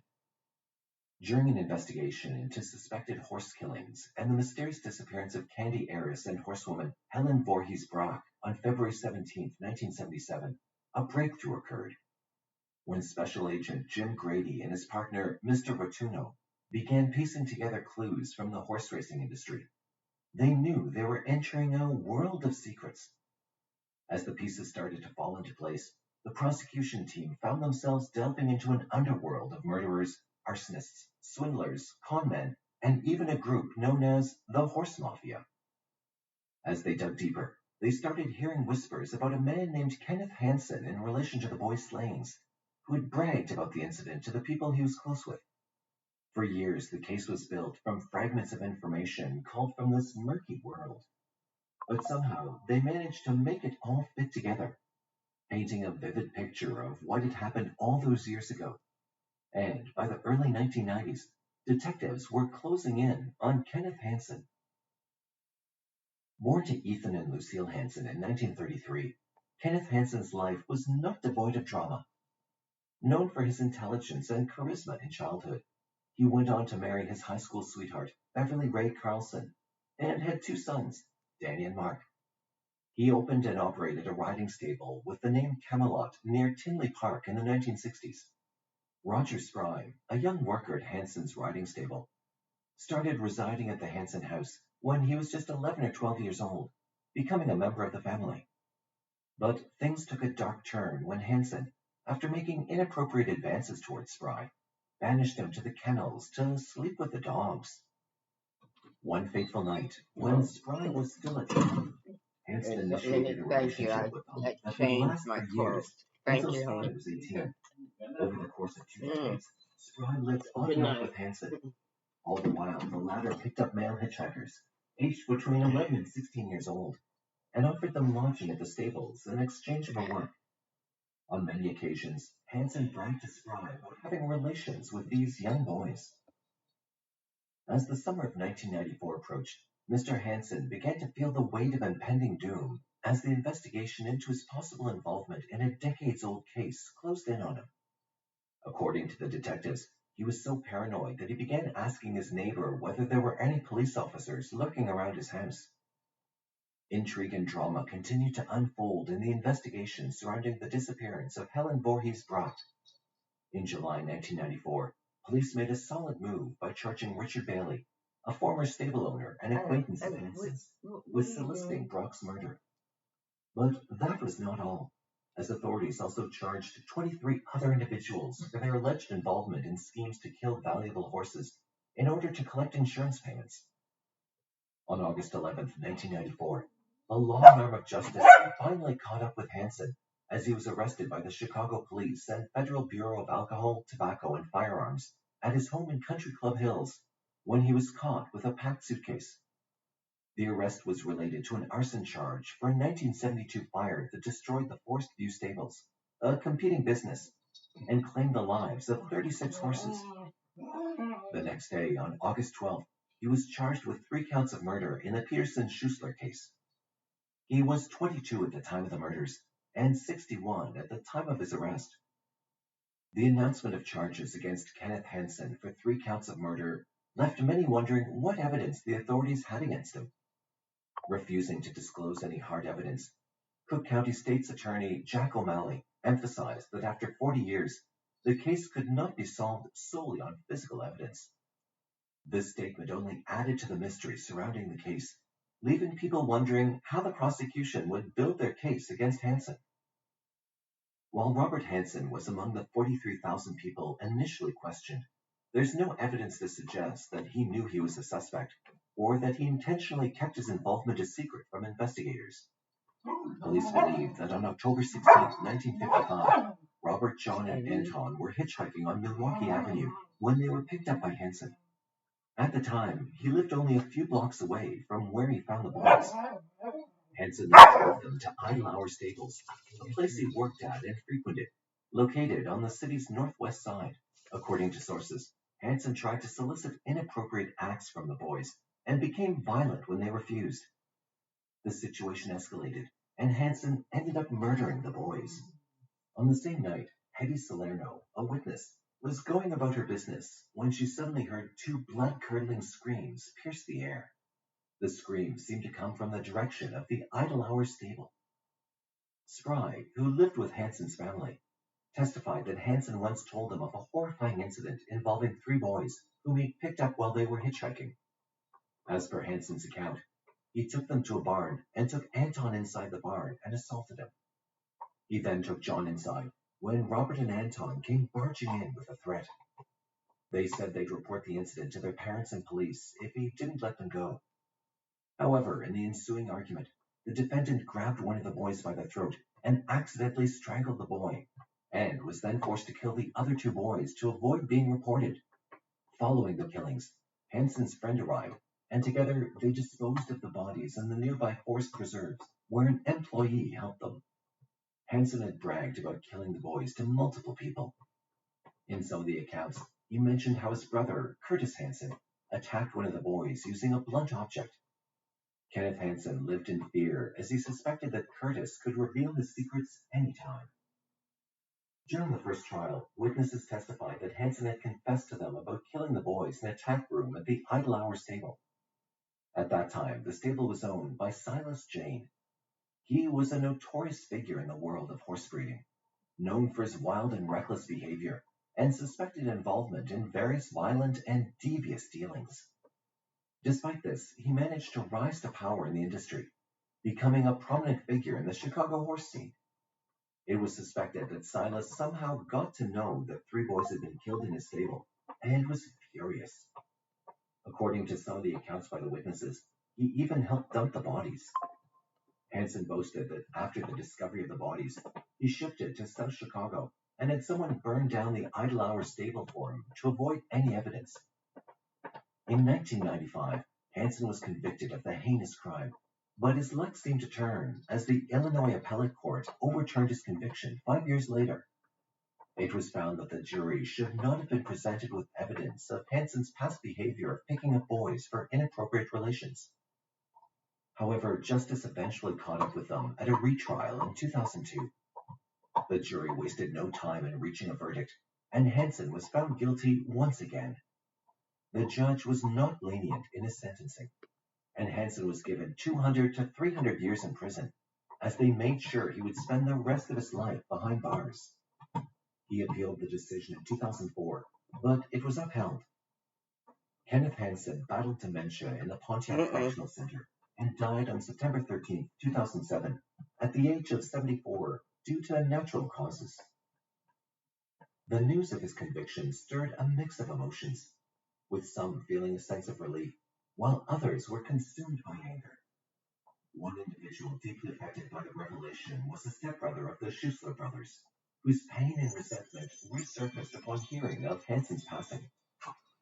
The case was as phony as could be, declared Leonard Goodman, former attorney of Mr. Hansen, who was still convinced of his client's innocence. Goodman believed that if Hansen had been arrested soon after the murders, he could have presented a solid alibi. But with 4 decades gone, it was impossible to recollect the whereabouts of a specific day in October 1955. However, the prosecutors and investigators maintained that the evidence against Hansen was substantial, and that the case was a deadlock. Furthermore, he claimed that Hansen had preyed on hundreds of boys in the years leading up to his arrest. The Peterson-Schuessler murder case was more than just a crime. It was a haunting tale that gripped the entire city, spreading like a wildfire of fear and apprehension. Once a peaceful town, where neighbors looked out for each other, It now became a place where people dreaded the dark and feared the unknown. While the case will never truly be closed for those who lost loved ones, the arrest and conviction of Hansen provided a sense of closure and relief for the community that had been haunted by the brutal killings for decades. Do you think Kenneth Hansen was guilty of the crime? Do you think the deaths of Robert, John, and Anton were accidental or intentional? Oh my God. They were everything to me. All of them. How you know one question is, everybody's asked me, why? I know I understand. Why Casey? Why the boys? Why your daughters?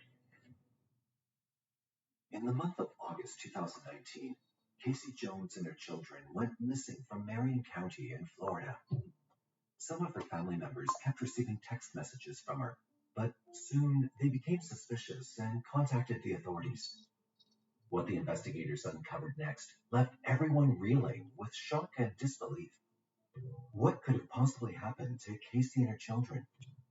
Who was responsible for their disappearance? Marion County, located in the heart of Florida, is a hidden gem that offers a unique blend of natural beauty, rich history, and modern amenities. With a population of over 370,000 people, this vibrant community is known for its welcoming spirit and thriving economy. Visitors to Marion County can explore the stunning Ocala National Forest, stroll through historic downtown Ocala, or enjoy a day at one of the many nearby theme parks. The county also boasts a wide range of dining options, shopping destinations, and cultural attractions, making it the perfect destination for a weekend getaway or a long-term stay. And it's here that our story begins. Michael Jones and Casey Jones tied the knot on Halloween Day in 2017.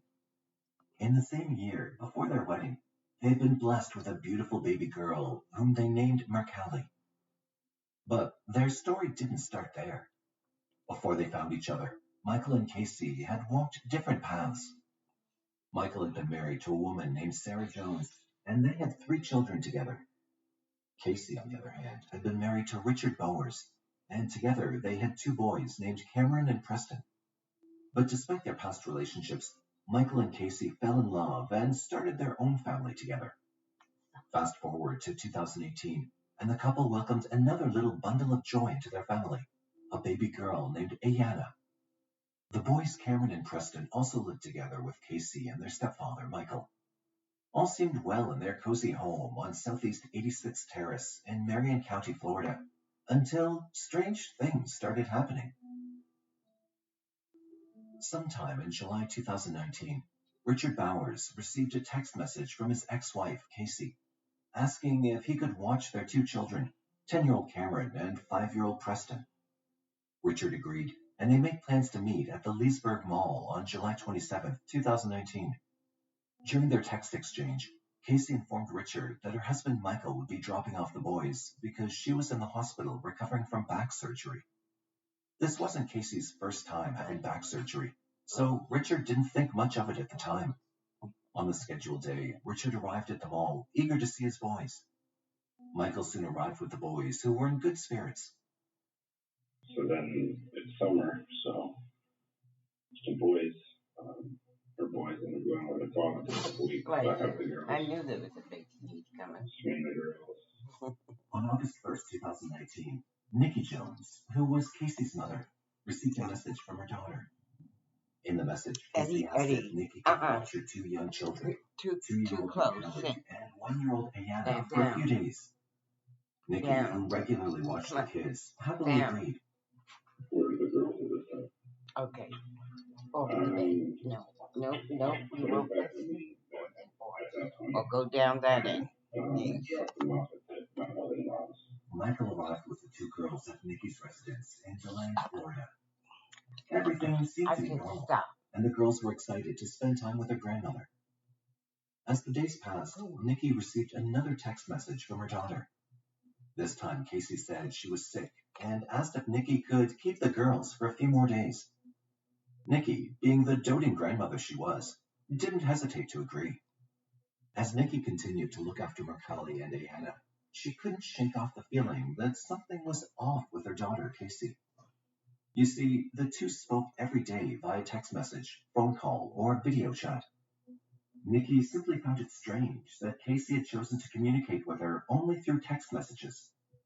Despite her worries, she held on to hope that everything was fine. I think I had them back.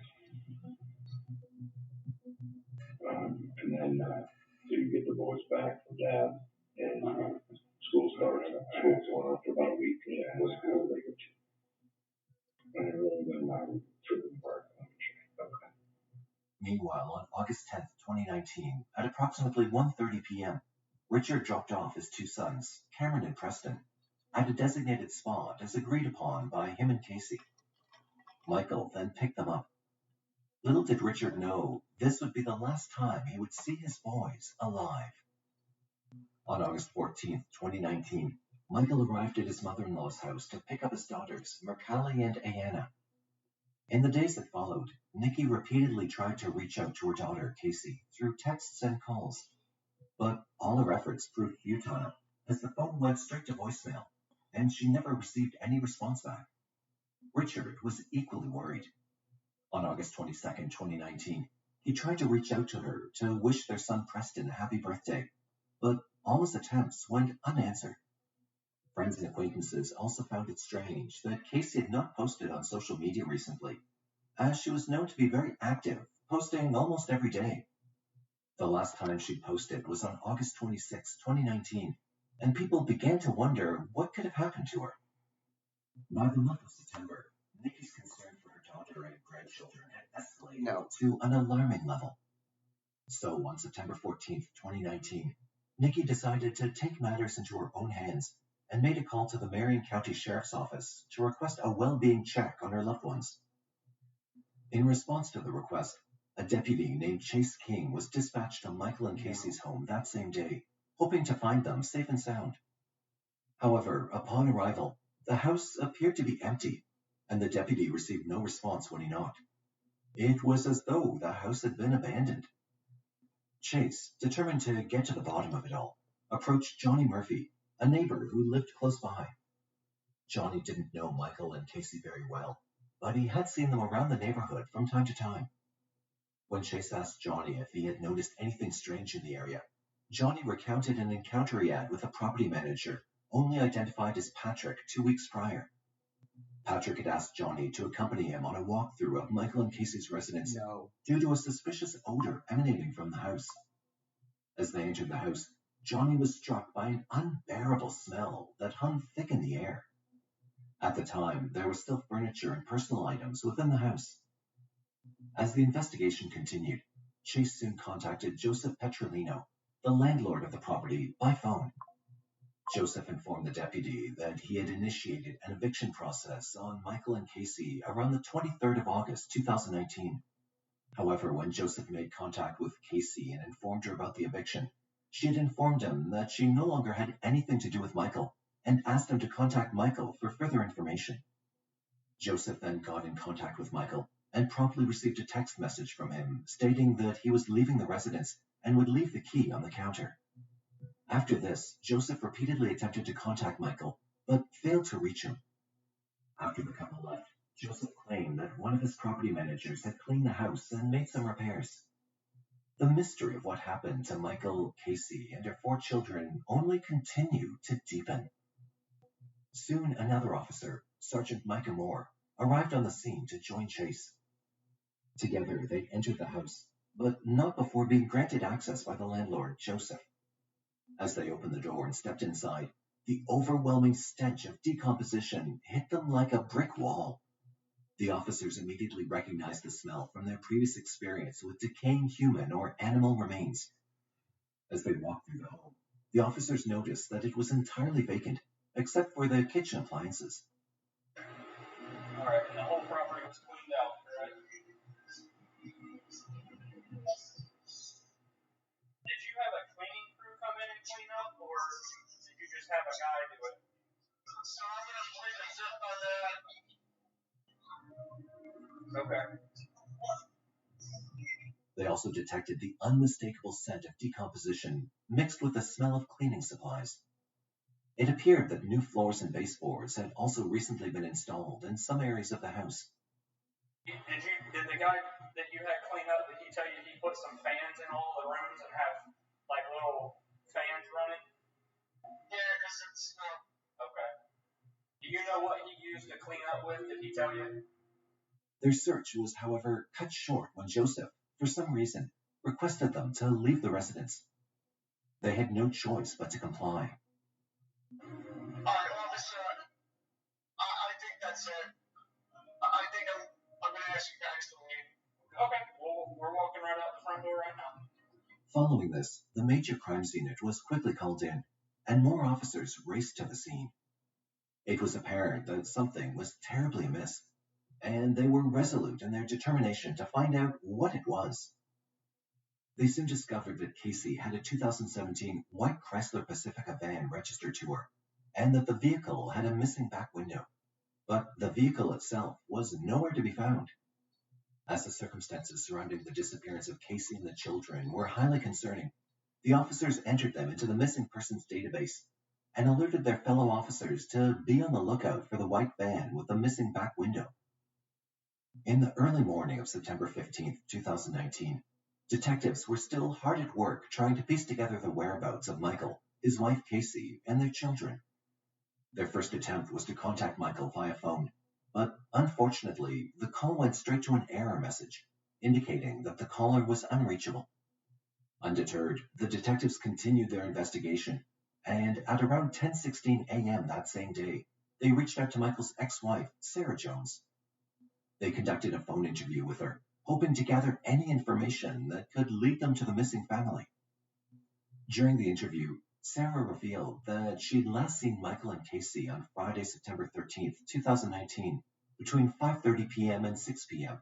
at a McDonald's on Reed Street in Palatka, Florida. She'd met with Michael for a child visit. Casey had, however, stayed behind in their white Chrysler Pacifica. Sarah further noted that Michael and Casey appeared to be in good health. However, Sarah claimed that she did not see any of the couple's children on that day. When detectives asked if there was any other way to locate the family, Sarah replied that she had no idea where they could be. With this, the phone interview with Sarah came to an end. The detectives quickly realized that they needed to verify Sarah's statement. They then tasked Detective Simpson with responding to the McDonald's in Palatka to get the video surveillance from the interaction between Sarah and Michael. However, by noon of that same day, Detective Simpson reported that he had done an in-depth review of the footage from the date and time Sarah claimed to see Michael and Casey, but he'd been unable to locate the white family van in the footage. Detectives then attempted to reach Sarah again, but were unable to get through to her. It wasn't until about 2:17 p.m. on September 15th when they received a voicemail from Sarah that altered her initial statement. Sarah revealed in the voicemail that she had not seen Casey on September 13th, 2019, but she maintained that she was in contact with Michael at the McDonald's as initially described. Detectives were stumped by Sarah's changing statements. They soon got on the phone with her again, and she repeated what she'd said in the voicemail. Sarah was then informed that a detective was present at the McDonald's and would be calling her for more details about her interaction there. Moments later, it was reported by Detective Simpson, who met up with Sarah, that she completely retracted her previous statement entirely and denied ever being at the McDonald's with Michael on Friday the 13th of September 2019. With this, detectives were now more suspicious than ever. They knew they couldn't trust anything Sarah said, and they had to find another way to uncover the truth. They also couldn't help but wonder what she was hiding. At 2:17 p.m. on September 15th, 2019, the detectives also conducted a phone interview with Connie LeClaire, Michael's mother. Mrs. LeClaire revealed that Sarah, Michael's ex-wife, had informed her that she'd last seen Michael and Casey on Friday, September 13th, 2019.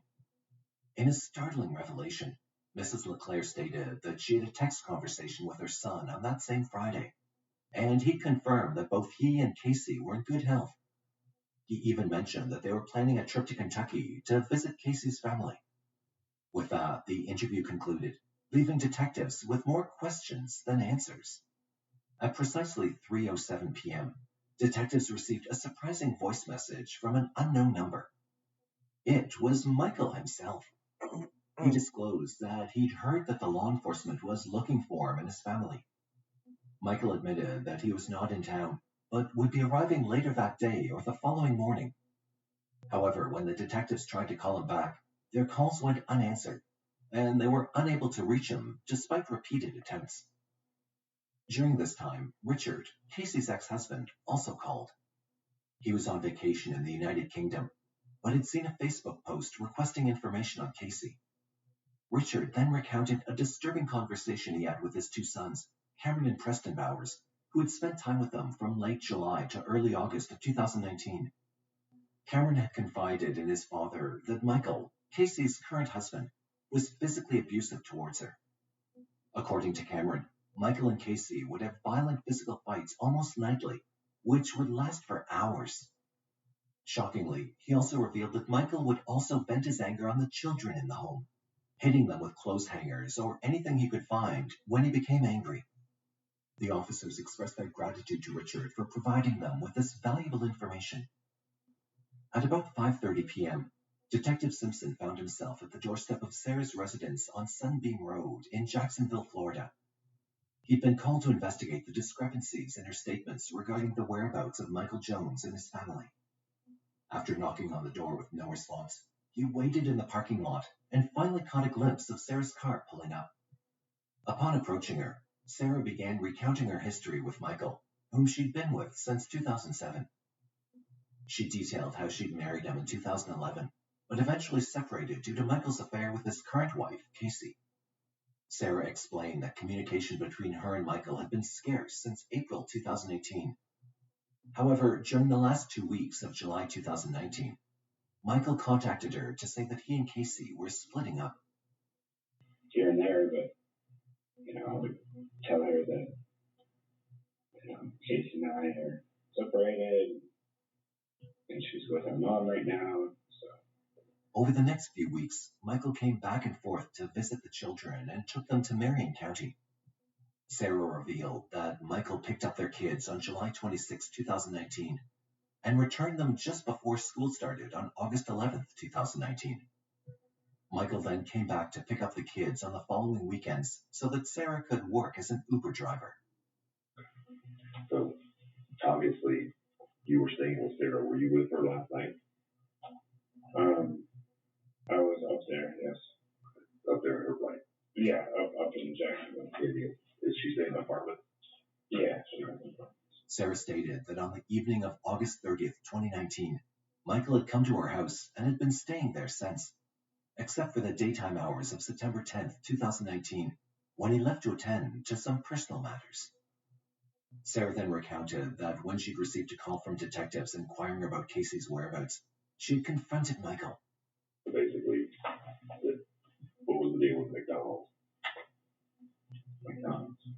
She mentioned something about being at McDonald's. She mentioned McDonald's on Friday or something. They exchange a kid. That's usually a meetup spot. That's your usual meetup spot. We're going halfway. He told her to tell the detectives that she'd seen him and Casey at McDonald's on September 13th. So, did you tell her what the heck was going on? No.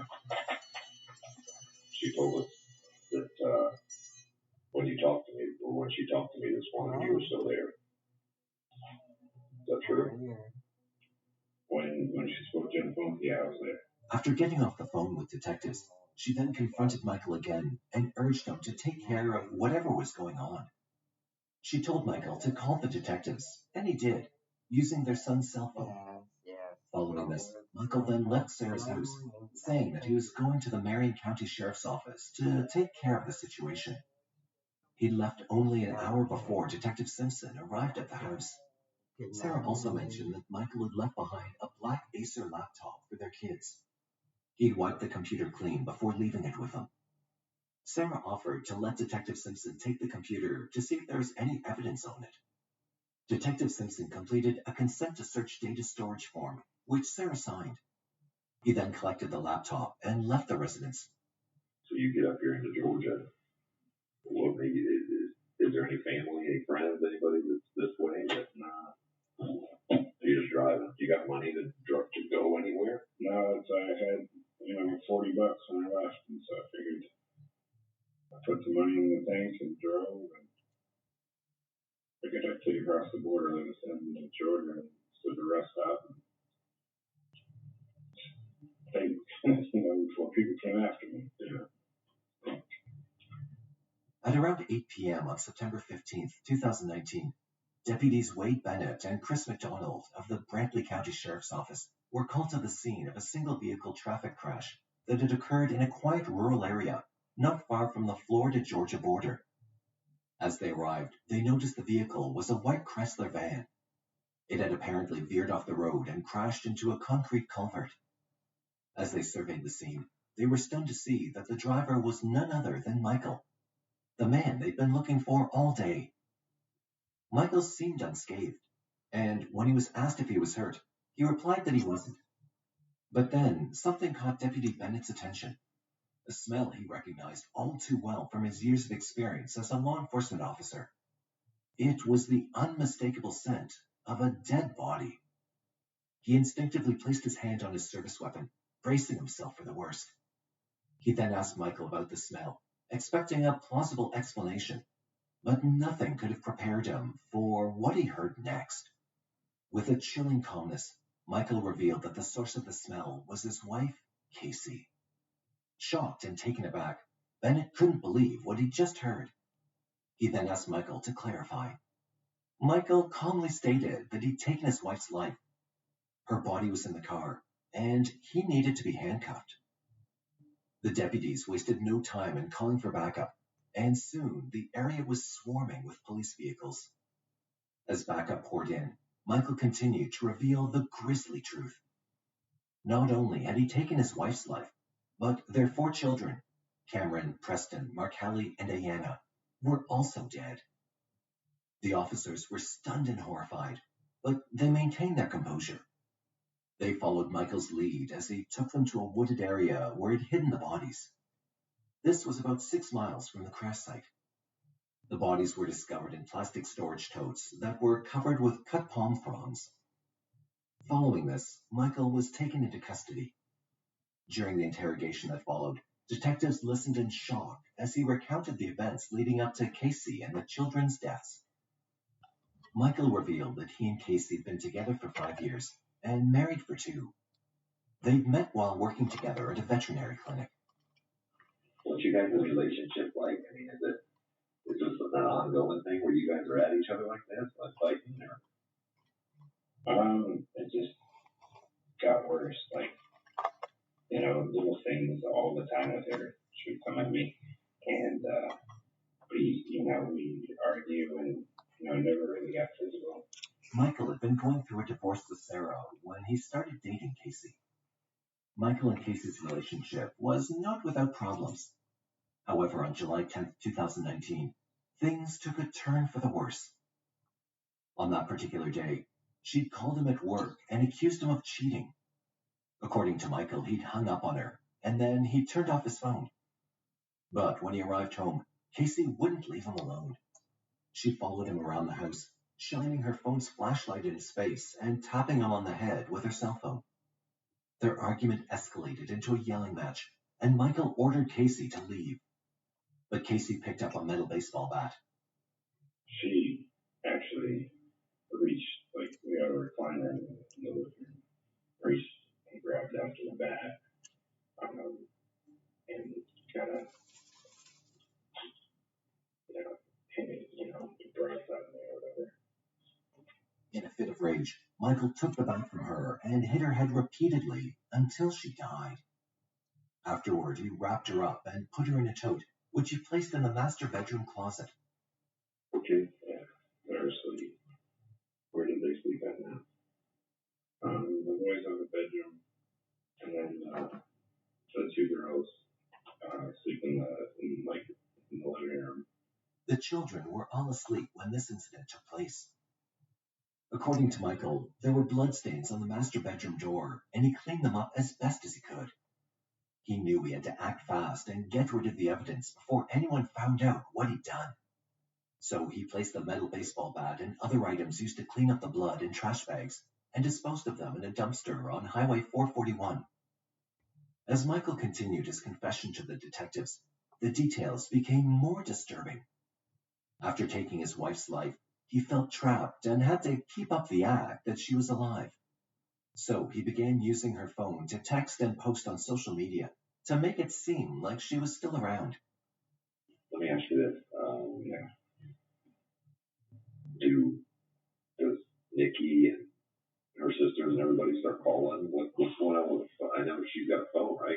Yeah, she had her phone, so I had her phone for a while, and I would text and pretend to be Casey. And it was a twisted game that became all too real.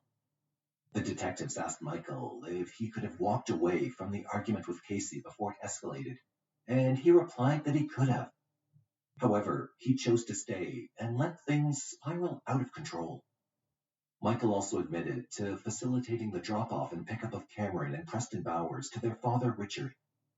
The boys had been with their father for 2 weeks, and Michael confirmed that he later picked them up from his father in Leesburg.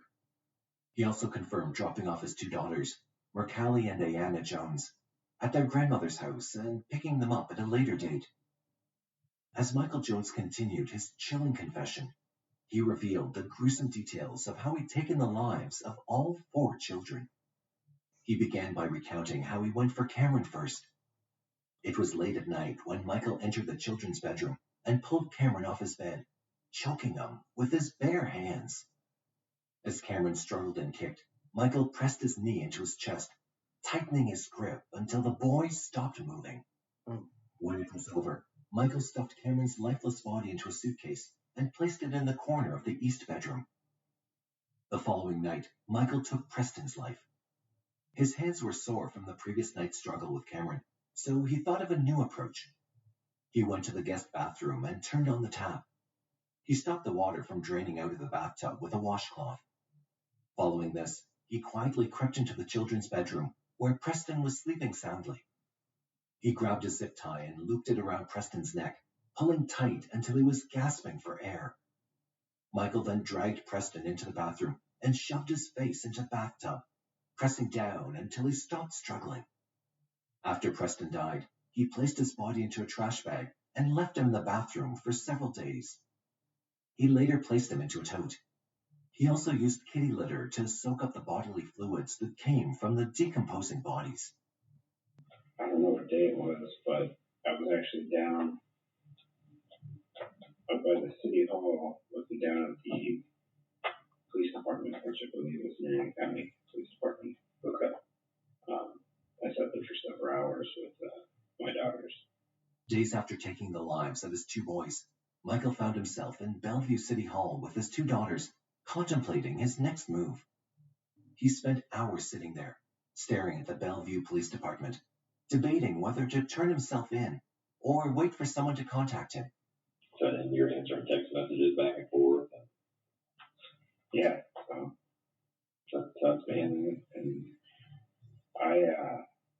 I trashed her phone. But fear had a grip on him, and he couldn't gather the courage to surrender to the authorities. He broke Casey's cell phone and tossed it in the trash before aimlessly driving around for hours. When he finally returned home, the darkness in him had taken hold, and he decided to end the lives of his 2 little girls. Michael filled the bathtub with water and went to get Mercalli, who was still awake. He took her into the bathroom and held her underwater until she stopped struggling. And then he did the same thing to Ayanna on the same day, taking her young life as well. Both girls were placed into the same tote. Michael continued by saying that at the end of August or beginning of September 2019, he'd loaded all of the dead bodies, which he previously placed into totes, into the family's van. He also used cleaners, mothballs, and fly spray in the van to try to mask the putrid smell of the decomposing bodies. As the interrogation continued, Michael revealed that he'd lied to his ex-wife, Sarah, about his relationship with Casey. He'd convinced her that they'd separated, but in reality, he'd taken her life along with those of their 4 children. But even more unsettling was his admission that he coached Sarah on what to say to the authorities when they called her on September 15th, 2019. Did she talk to you? Did you tell her what to say to me, or you seen me or whatever? You seen the case, you've seen everybody, So yeah, I guess I did tell her. However, he admitted to the detectives that Sarah had no knowledge of the murders and was not involved in any way. He insisted that their relationship was purely based on co-parenting and nothing else. Did you tell her what the heck was going on? No. After leaving Sarah's house, he said that he pretended to be heading to Marion County to speak with law enforcement, but instead fled the state. What do you think was going to happen today after you left? What was the plan? The only thing that I had in plan was just to get out of Florida for now, cross the border here and set a rest stop and trying to think.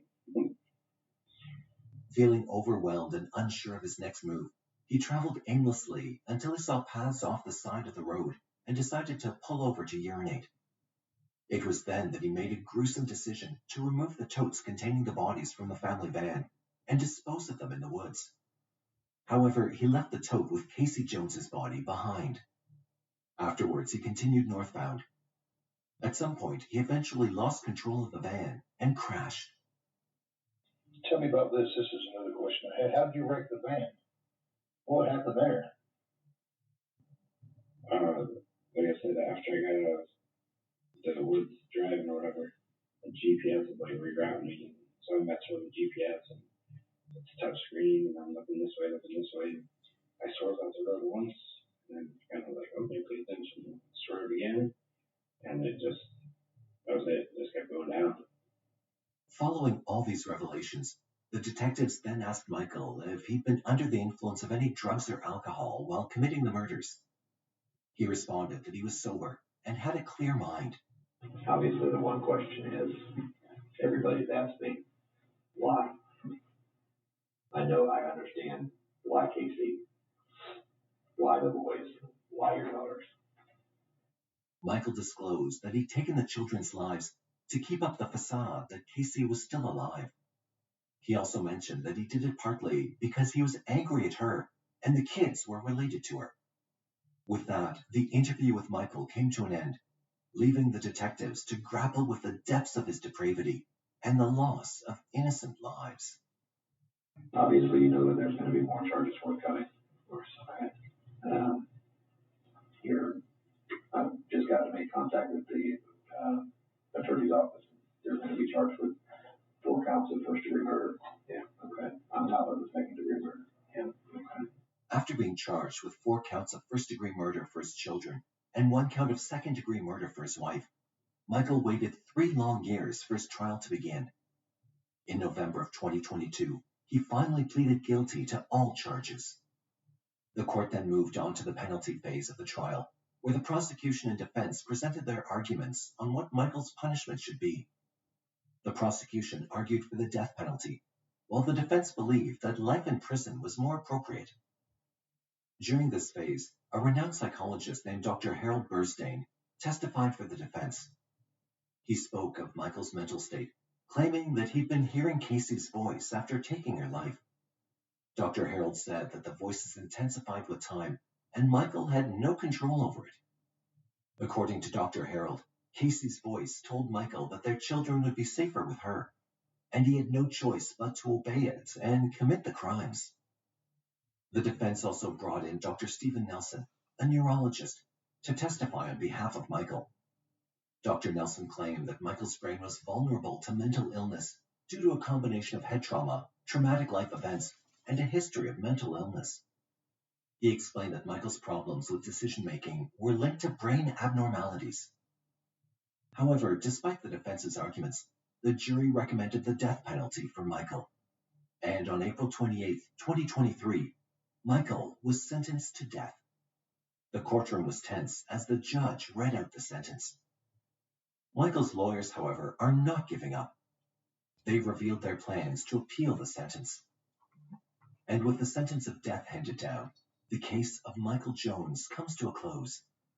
A tragic story of a man who committed unspeakable acts against his own family, leaving a community in shock and disbelief. In the aftermath, many are left wondering if this was truly a case of mental illness, or if there were any underlying factors at play. So, what do you think? Was Michael's case a tragic result of a vulnerable mind, or was something else driving his actions?